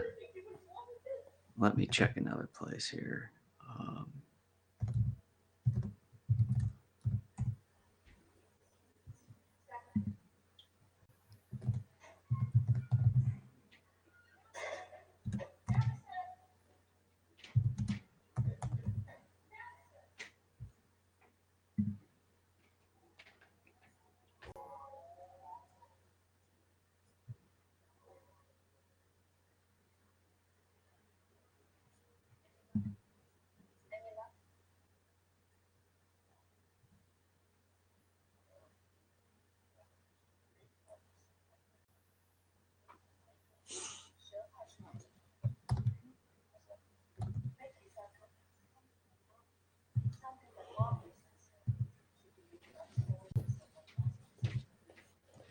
Yeah, I don't see Joe Morton's name in the Godzilla vs. Kong cast list.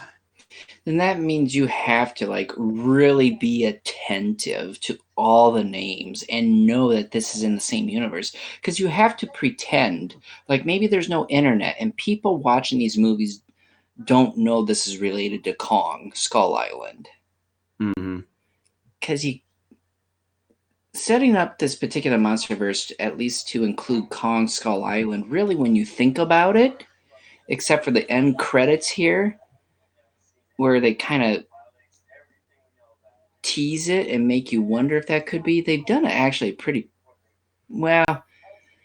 And then, of course, there was the end credit stinger of Kong Skull Island, but even pretend you didn't see that. Yeah. They haven't done a very good job of setting it up. Now, again, though, too, maybe they have a little bit, but it's still because they mentioned the whole Hollow Earth deal earlier.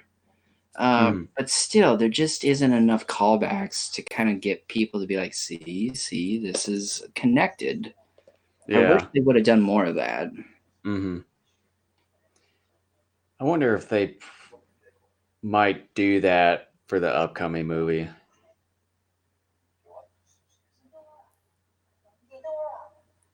That was a dumb joke. I rolled my eyes at that one in the theater, and I still roll my eyes at that one now. Which one? The whole King Ghidorah. What did you say? She said gonorrhea. What? It's just like, it's like a dumb, just a dumb little joke. How do you say that? Wow, what's that cool? Something. Yeah. Yeah, see, they have the names right there of all the monsters on that map, but you can't really see it clearly. I think someone got a screen capture of all those names. It's on the internet somewhere. Yeah, the internet has the answers to all of life's questions.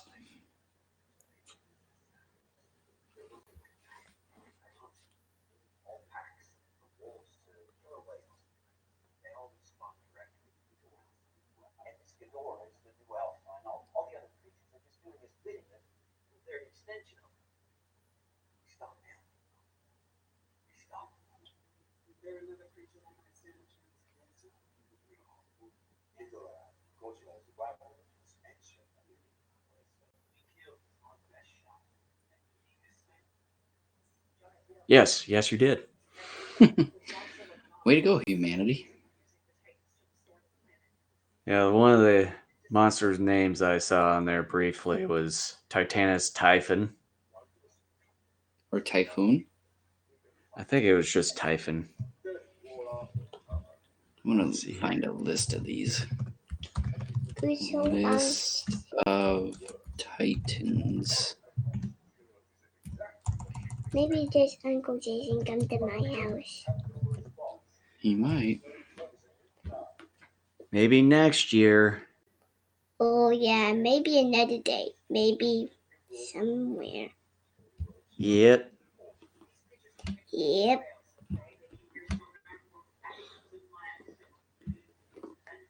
So yeah, here's the known Titans. Besides Godzilla, Muto, Khan, and the other Tohos. Dagon. Was it Methuselah? Is it Skaya or Saya? It's Scylla. And of course, you got Skilla. Scylla. Okay. Behemoth, Abaddon, Amhuluk, Baphomet, Bunyip, Kraken, Leviathan, Leviathan. Leviathan, Margyre, Makele Mbembe, Quetzalcoatl, Quetzalcoatl.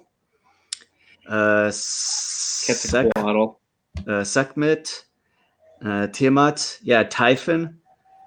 Typhoon. No, it's Typhon. It's Typhon. I'm seeing Typhoon. Let me show you the link I got because you are saying certain names that aren't even on this list. Let me. Oh, come on.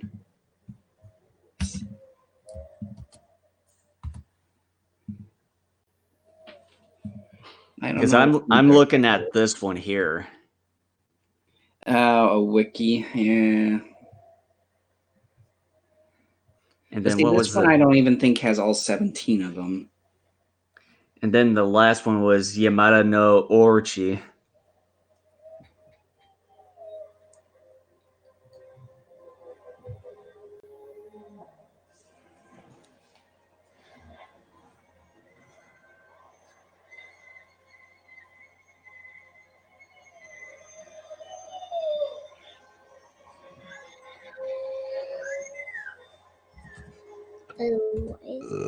Excuse me. Because that's how she talks.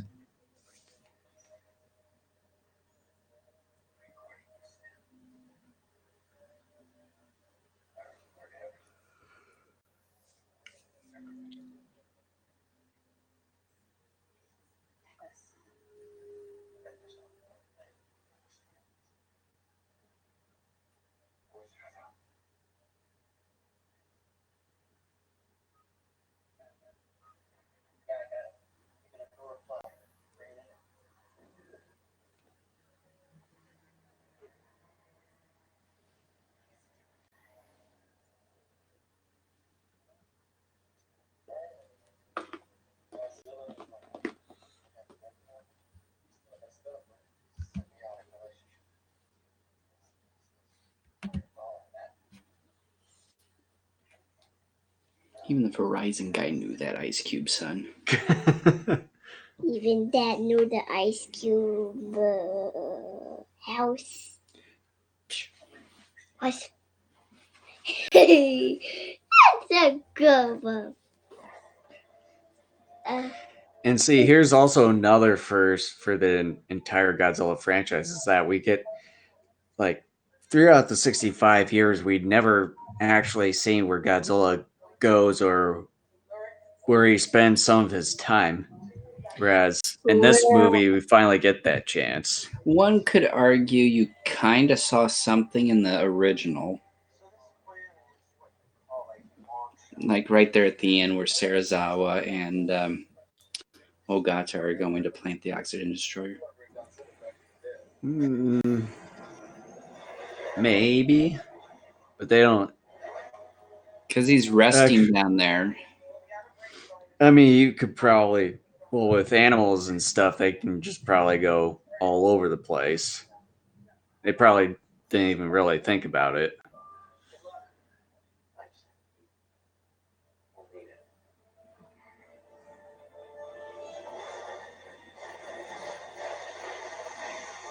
Huh.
What do you name them with these letters? Those are just letters talking about the toy when it was made. Who owns the licenses?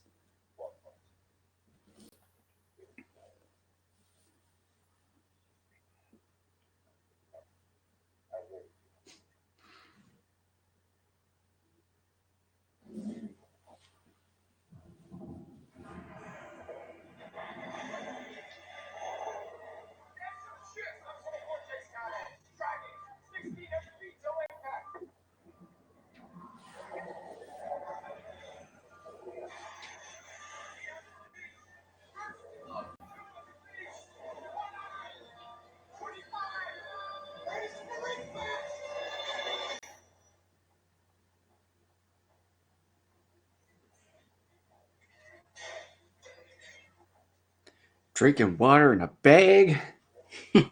I would check that for mold. It's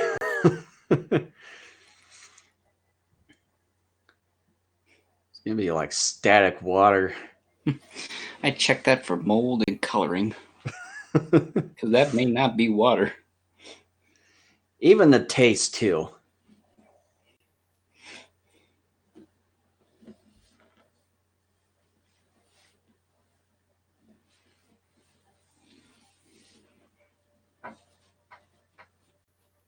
It'd been funny if she was a little bit too heavy and then just went through the venting floor. And then her mom got so scared she just threw her hot coffee on her, not knowing. And she burnt and her skin melted off. I don't Get a think Raiders it'd of be the that Lost Ark hot. effect going.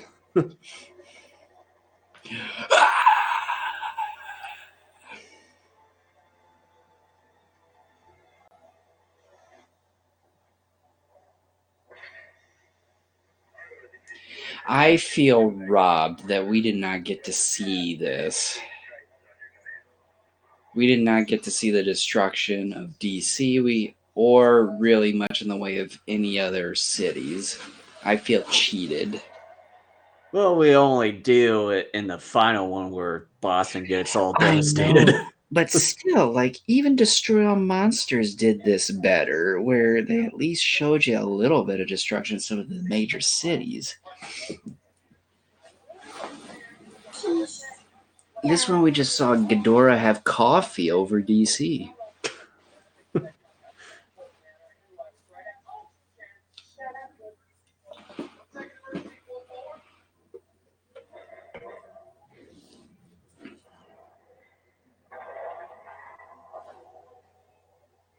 Someone said there was like an Anguirus skeleton in one of these underwater. Yeah, I've been trying it's to like look for it and I haven't found it. it's when the nuke goes off, and then when you see that ancient town and stuff, there is like a large skeleton.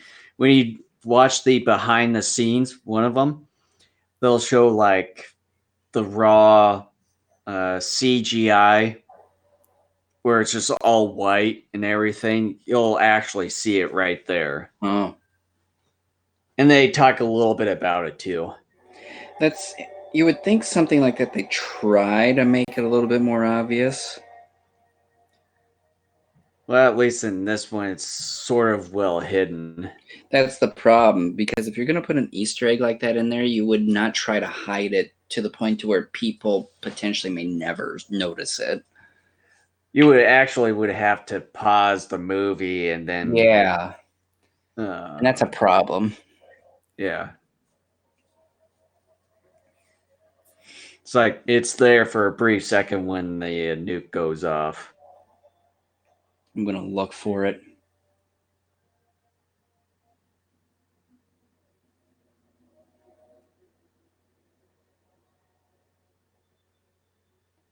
Now, there have been theories going around. People think this is either Atlantis or Mu. A few other people think it's some other forgotten civilization. What do you think it is? Well, with it, with the way that they are located, and it's sort of nearby, like the main headquarters there, I think it is, and which is right around the Pacific Ocean. So it would have to be, for me, Mu, or was it? They had another name for Mu. It starts with an L. Let me. Yes, because I was thinking too, like it could be because of its location, but because we see that hieroglyphic there of people. The other name for Mu is Lemuria. Oh, Lemuria. is that an atragon? Maybe. I don't remember that, but with that hieroglyphic. I don't, hieroglyphic. Did I say that right? Yeah. Showing people worshiping Godzilla. I don't think it's Mu, unless it's a completely alternate Mu. It could be Atlantis, but I don't think it is. So I'm thinking it's something totally different.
Yes, you did it.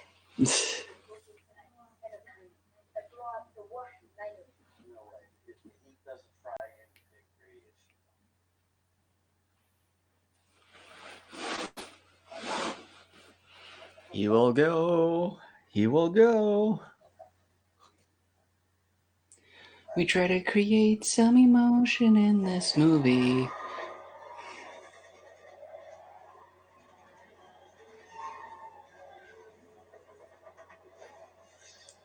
This sort of reminds me of my micro battle play set of Godzilla versus Biollani, where like the Lincoln Memorial like flips over and Yeah. giant missile launcher base, and Yeah. I wish I would have kept those. I still have my micro play set of Godzilla where he faces Mechagodzilla in LA. I had the DC one with Biollani. I had the Mechagodzilla one where they're fighting like a robot. Didn't you have the Space Godzilla one? No, but I had the Ghidorah one where they fight in San Francisco. Hmm.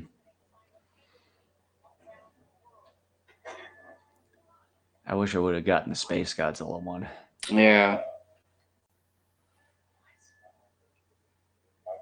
I just wish I would have kept some of that stuff.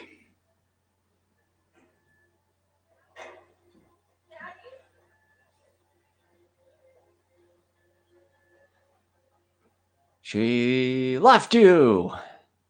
She left you. Look at what you did.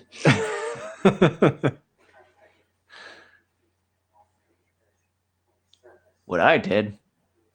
You were there 24/7. He's the one who copied you. But he was it 4-7.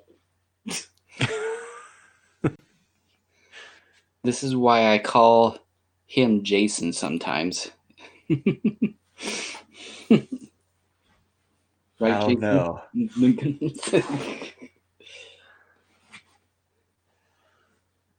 He's the funny one who is the funny daddy. You're funny.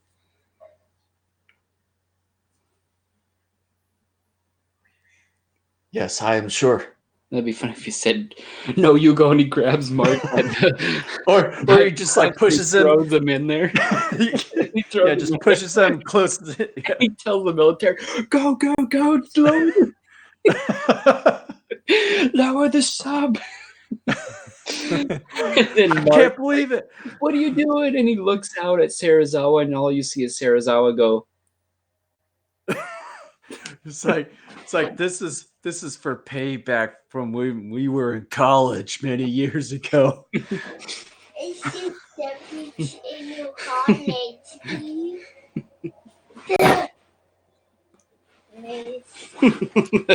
I like my version better. Where's the bowl? Forces Mark. Sure, you did. Bob! Not too loud. Oops, sleeping. Or he's like, "Why'd you do this?" And then he'll pull like an Arnold Schwarzenegger. I lied. He goes back and he goes, "Fortune cookie." A very short fortune cookie. Short but deadly fortune cookie. A very short, but that's a fortune cookie. Yes.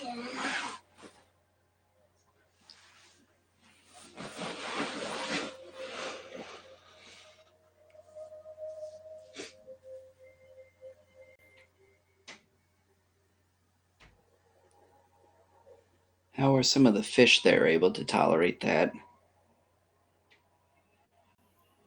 You saw some? Yeah, there were some there. Maybe they've been there for many years and just adapted. Like they always say, always evolving. Life finds a way. Nice, Jeff Goldblum.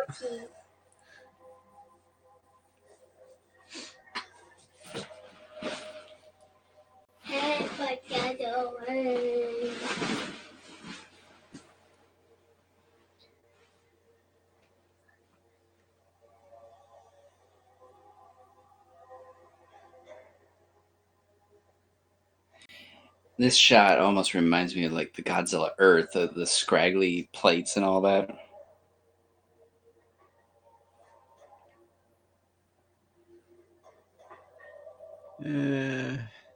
Why did you try Maybe. to get that out to wake up Godzilla? Because Godzilla needs that to wake up and be strong again. But why was he not strong? Because he got hurt.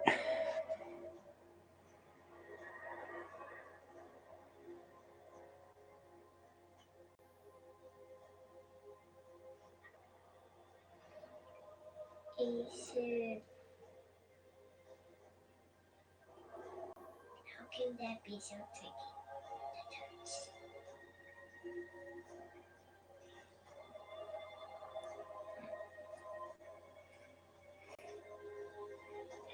You know what would be another good pandering callback? If he pulled out a cigarette, lit it from the radiation that's just in the air, so it automatically lights up, and then when the bomb's about ready to go off, he goes, "Amen." Okay, so just Yeah, pay attention here.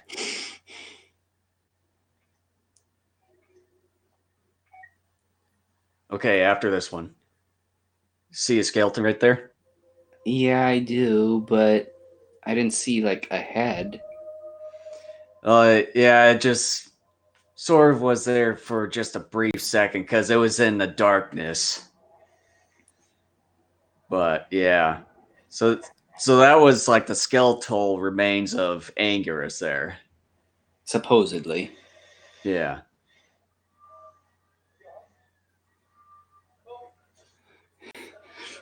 Are you alright? No, you sunk my battleship.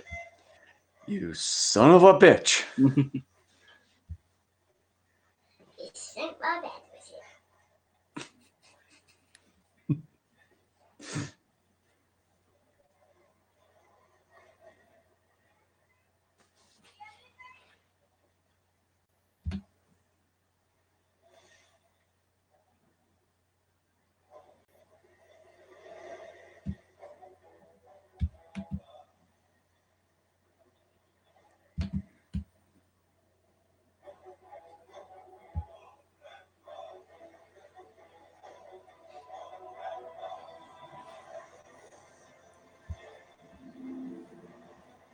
I do like that sort of chant they have. It's a nice addition to it, Yeah. to the theme.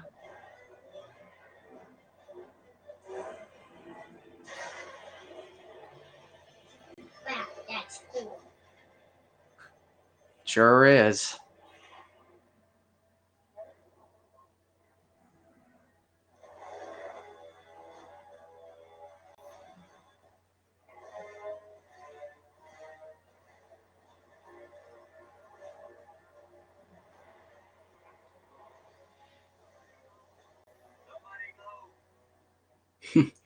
He'll lose you if you don't move. To do you if you don't move.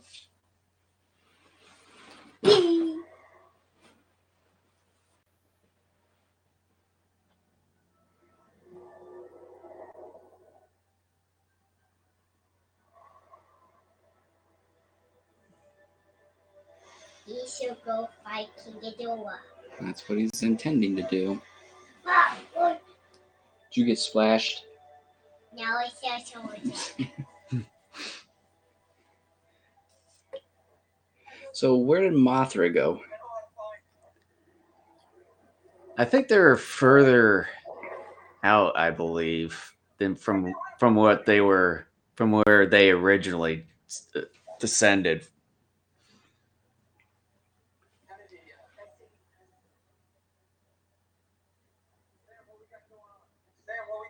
But yeah, I'd like to find out myself.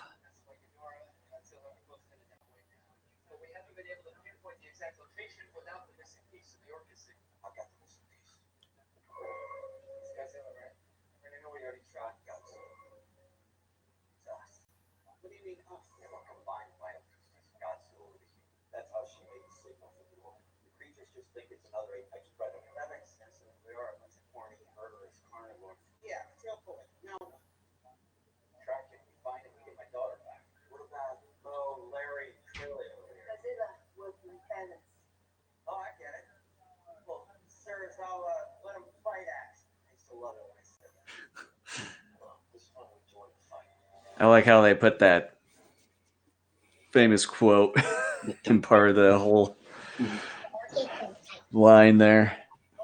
Why they go fight? Just want to duke it out.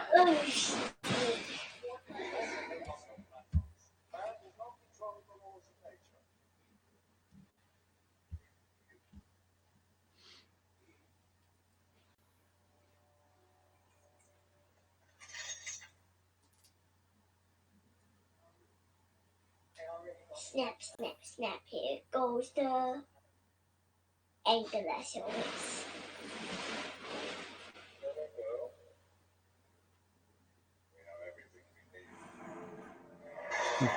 All the chocolate in the world. I own Godiva now. Oh, the truck in the world. Why do you say that? Because he's goofy. Trying to one up your dad and goofiness. You could never cover that. Trying to rule Huh? positioning the compliments.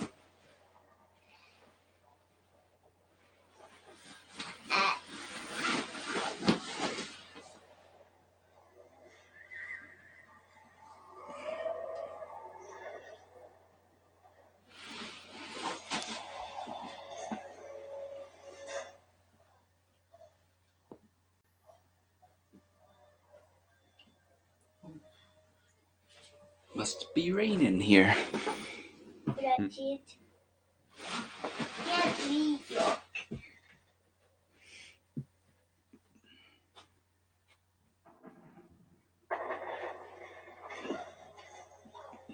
Yep, definitely raining. Too bad Dunkin' Donuts didn't have like special Godzilla themed donuts with atomic goo inside. It's like, okay, guys, we put you in this movie. What are you going to give us in return? Coffee? Coffee? That's boring stuff. Boring stuff.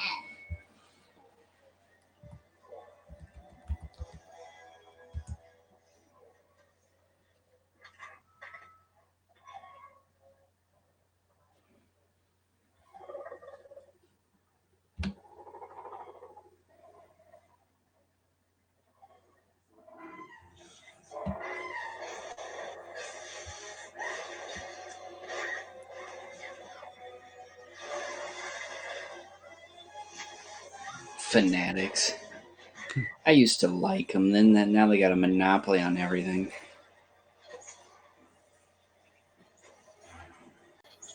I've only bought a couple things from them so far. Well, they bought lids, and lids used to have like real cool retro designs stuff. Mm-hmm. Well, that's not a thing anymore, really.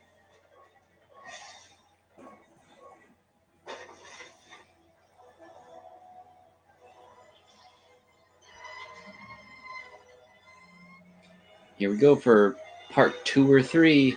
Gonna get saved at the last second.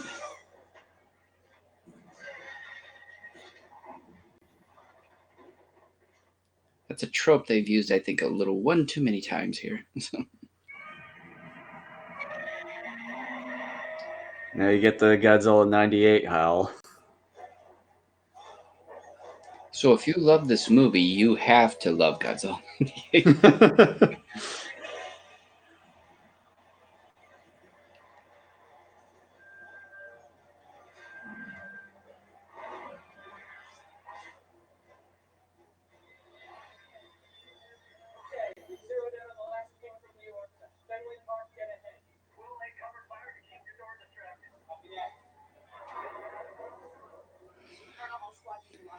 That's okay. Fenway can be destroyed. Boston's not in the playoffs this year. Well, Twins are facing the Yankees in Game 2 tonight. Darn Brewers shot themselves in the foot. Right now, Yankees are leading so far 1-0. Well, we'll have to see how this goes for tonight. Wow.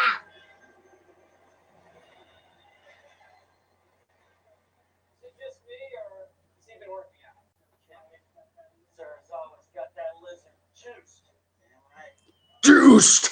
Juiced. I said that. Sure. You did. I think I had juiced. Are you gonna get juiced up? You're not gonna get apple juiced up? I guess not. Maybe orange juiced up. I found out whiskey's actually healthier for you in certain ways than orange juice is. Really? Yeah, I'm not lying. In what ways? There are certain antioxidants that can help fight colds better than orange juice. It can help prevent certain types of cancers. It can help prevent dementia. It can help prevent stroke. It can help with memory. So I've been taking a shot of whiskey. Well, I do have some little mini cans of Coca-Cola so I can mix it up with some Bullet bourbon whiskey. That's a really good combination. I got Crown Royal. I like Crown Royal.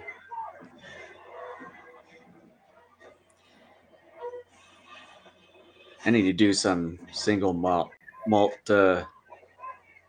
scotch that I have. I've never tried scotch.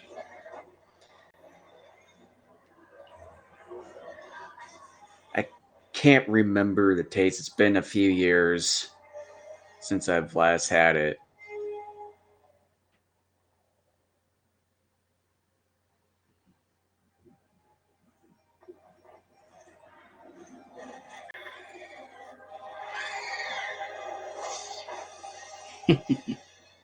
What? And this face is immediately plastered in the building. You can make fun of Kevin all you want, but without him, Ghidorah would have been dead right here. I don't know if that was really Kevin.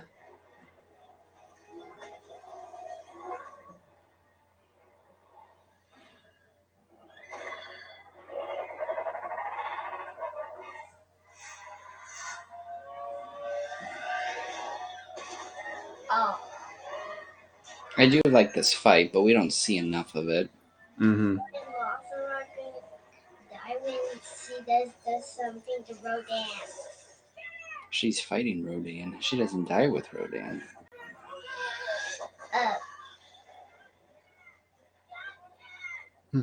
Okay. Okay.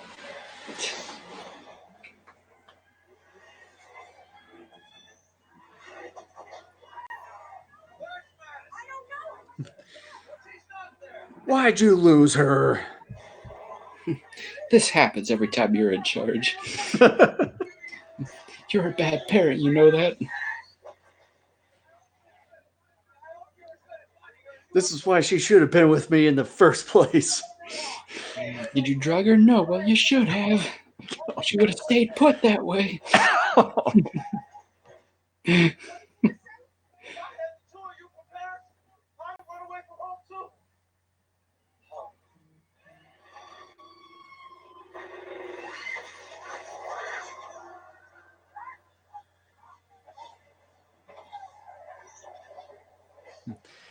It's all in one piece. That's the thing, though, Yeah. too, about this movie. There may be a little bit more monster action, but it pulls away an awful lot from it.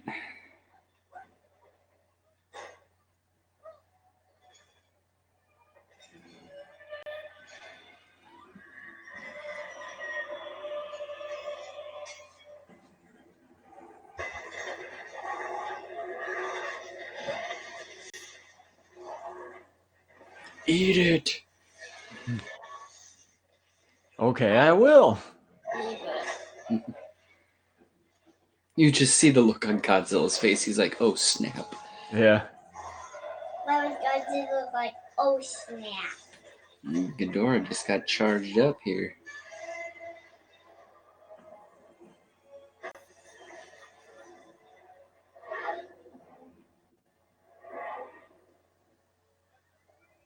Is that even possible, though? What do you mean? Like, for Ghidorah to just, eat, those Transformers there, and then all of a sudden be able to transfer that energy just out willy-nilly. Probably could. I mean, nothing's impossible. In this universe, anyways.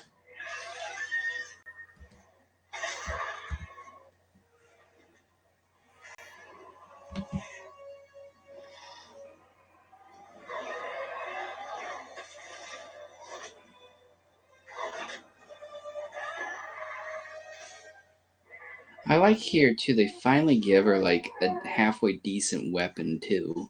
Yeah. Well, at least in a lot of in some good length appendages too. Whereas in the original Mothras and stuff, they just kind of short-handed her with really short appendages. Yeah.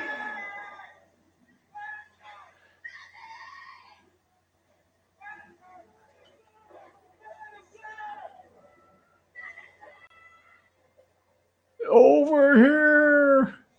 Over here.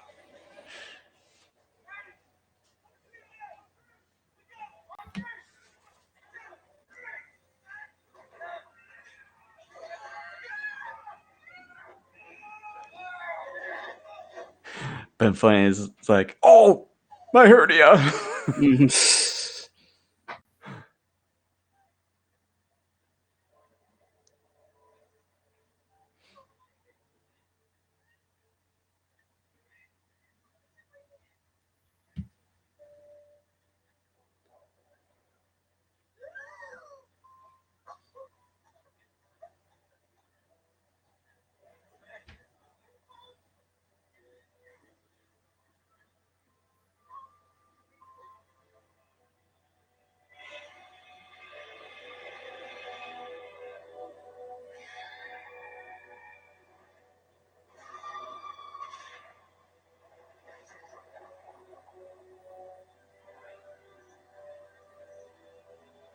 I also like this. You don't really see this a whole lot.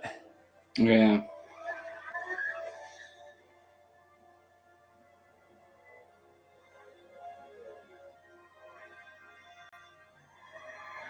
I kind of have to giggle a little bit, though, too, because there's just something a little bit funny about him burning up on re-entry.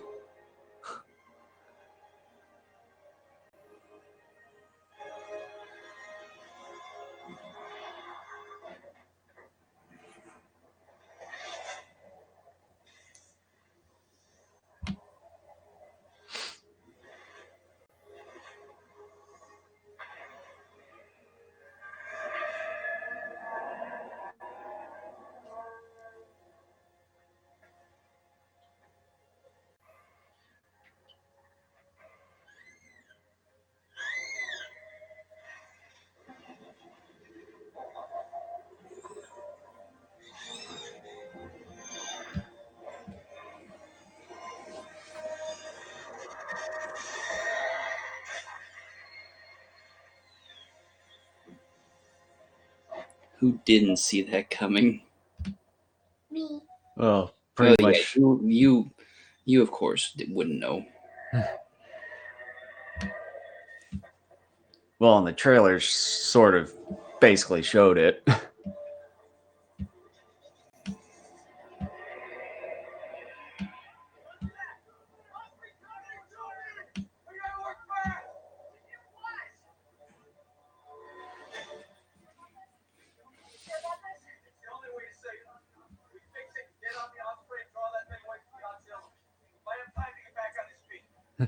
Ouch! Ouch.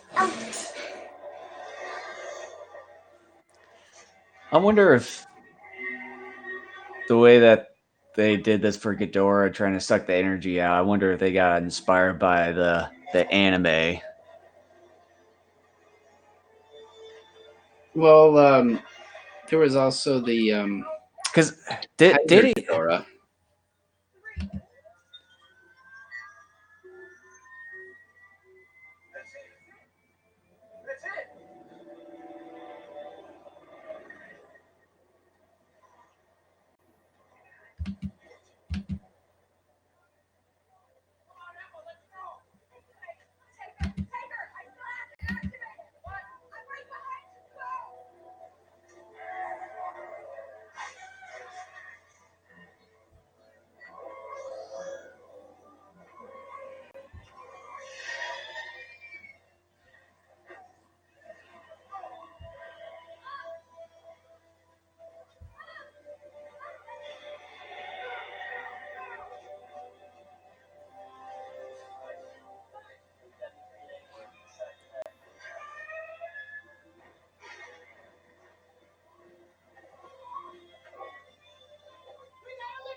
So take a look at this closely when he does his pulse. Yeah. Found this out. Well, like about a month or so ago, that there's a pattern or resemblance of Mothra when he does his pulse.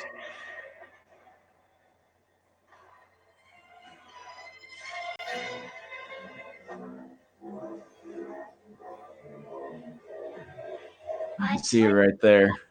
Oh, yeah. Yeah, it's like I didn't notice that until like a month ago when I watched a YouTube video. The thing is, It's like, though, that's Mothra pretty didn't transfer any power to him. Yeah, she did. You know, when she got destroyed by Ghidorah there, and then all the like the light and dust fall Oh, onto yeah. Godzilla. Yeah. And then, of course, you hear the Mothra voice there in that last one. Yeah.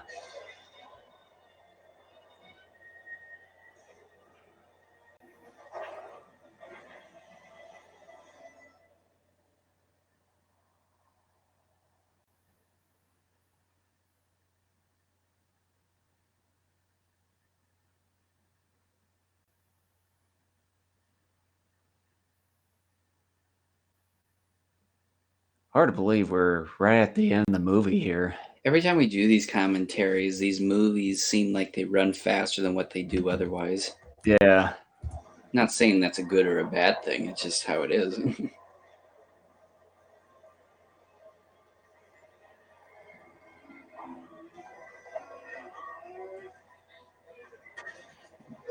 Gruesome.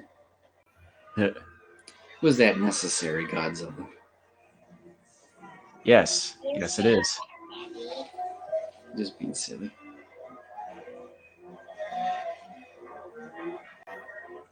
Like the length of the head and neck there was actually changing.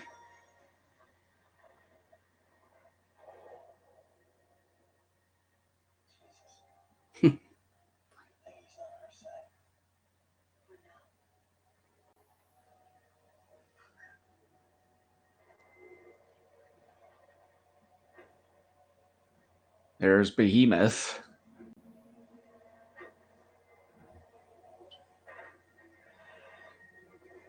And I think that's Skilla.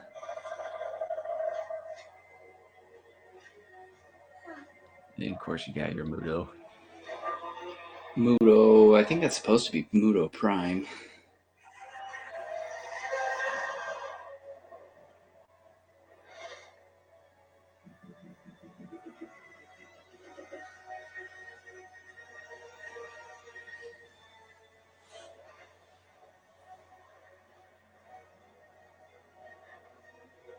What you see? Mudo.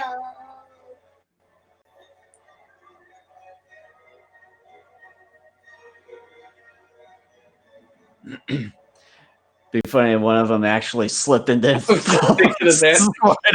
the osprey.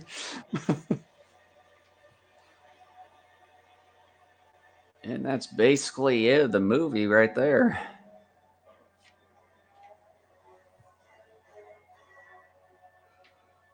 And of course, you got maybe a little bit of the credits, and then you got the extra end credits scene. Yeah, with Jonah finding that other head. Yep. That was fun. You like that? Yeah. But how could they do all those battles? They animate them and it takes time. So, with all that, what are you thinking? Are you asking me or Lincoln? I'm asking you. Yeah, I think my opinion towards the movie still hasn't really changed much. Although, while we were talking during the watching You gonna here, bring us back up? What's that? You gonna bring us back up on the camera? Yes. There we go. As far as my opinion hasn't really changed much, but during us talking during the film here, I know there's some little bits and parts that, I can see a little bit of some of the pandering, like what you have mentioned earlier. But yeah, my opinion towards the movie hasn't really changed much at all since the last time I've seen it about a few months ago. Mm-hmm. So yeah, not much at all. Yeah, I mean, I still think it's an incredibly entertaining movie. I still think, though, they pull away from a lot of the kaiju action scenes way too often, though. I started noticing more and more, too. It almost seems to me like some of the CG effects maybe not quite as good as the 2014 film. It seems like certain shots aren't blended well or colored well. It almost seems to me like certain shots just don't look as good as what they did in 2014 or even elsewhere in the film. But with that being said, I still think it's a very entertaining film, but it definitely has flaws. to it. But this is a movie. I mean, this is, I think, the fourth or fifth time I've watched it since it's been on Blu-ray. It's the one movie I've watched more than any other movie over the last month whenever this came out. So I do like it. It is entertaining. But like I said earlier, there are certain things about it that I wish it would have maintained from 2014 that it unfortunately didn't. But still, this is a movie I'm going to watch rather frequently. It is, it's fun, and I've always said if a movie's fun, then it succeeds, and this is fun, and on that level, it succeeds. But at the same time, though, too, it deviates again quite a bit from the 2014 film, which I love an awful lot. So, but yeah, I still think it's enjoyable. Definitely enjoyable. Hottest selling Blu-ray there for a week or two when it initially came out. So that's good. That's good. Yep, indeed. And so, all right, we're going to close this commentary out. We'll keep everybody posted as far as what we may do for the first part of November. And should we get back into the regular podcasts this time, since we've already done 2 commentaries in a row? I thought we did 3 in a row. No, I think we did 3. No, I don't think so. Because if we check YouTube, Oh well, it doesn't matter. But here. yeah, let's do Godzilla versus Destroya next time. Then all right, figure out the date. Sure. And just to let all of you know, you can follow us and subscribe to us on these channels and podcasts, streaming networks.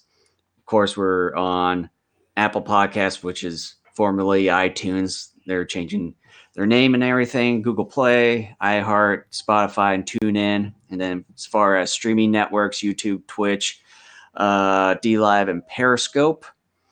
And you can also like and subscribe to us here on YouTube or any of the streaming network platforms that we're on, and as well as follow us on the social networks and find us over at daikaijunetwork.com there. So yeah, other than that, thanks for joining us, and have a healthy obsession with kaiju.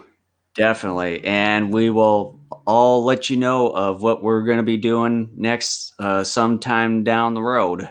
So, well, we're doing Godzilla vs. Destroyer. We said that. Yeah. But say bye-bye to the people, Lincoln. So yeah, we'll see you all next month. Take care, everyone.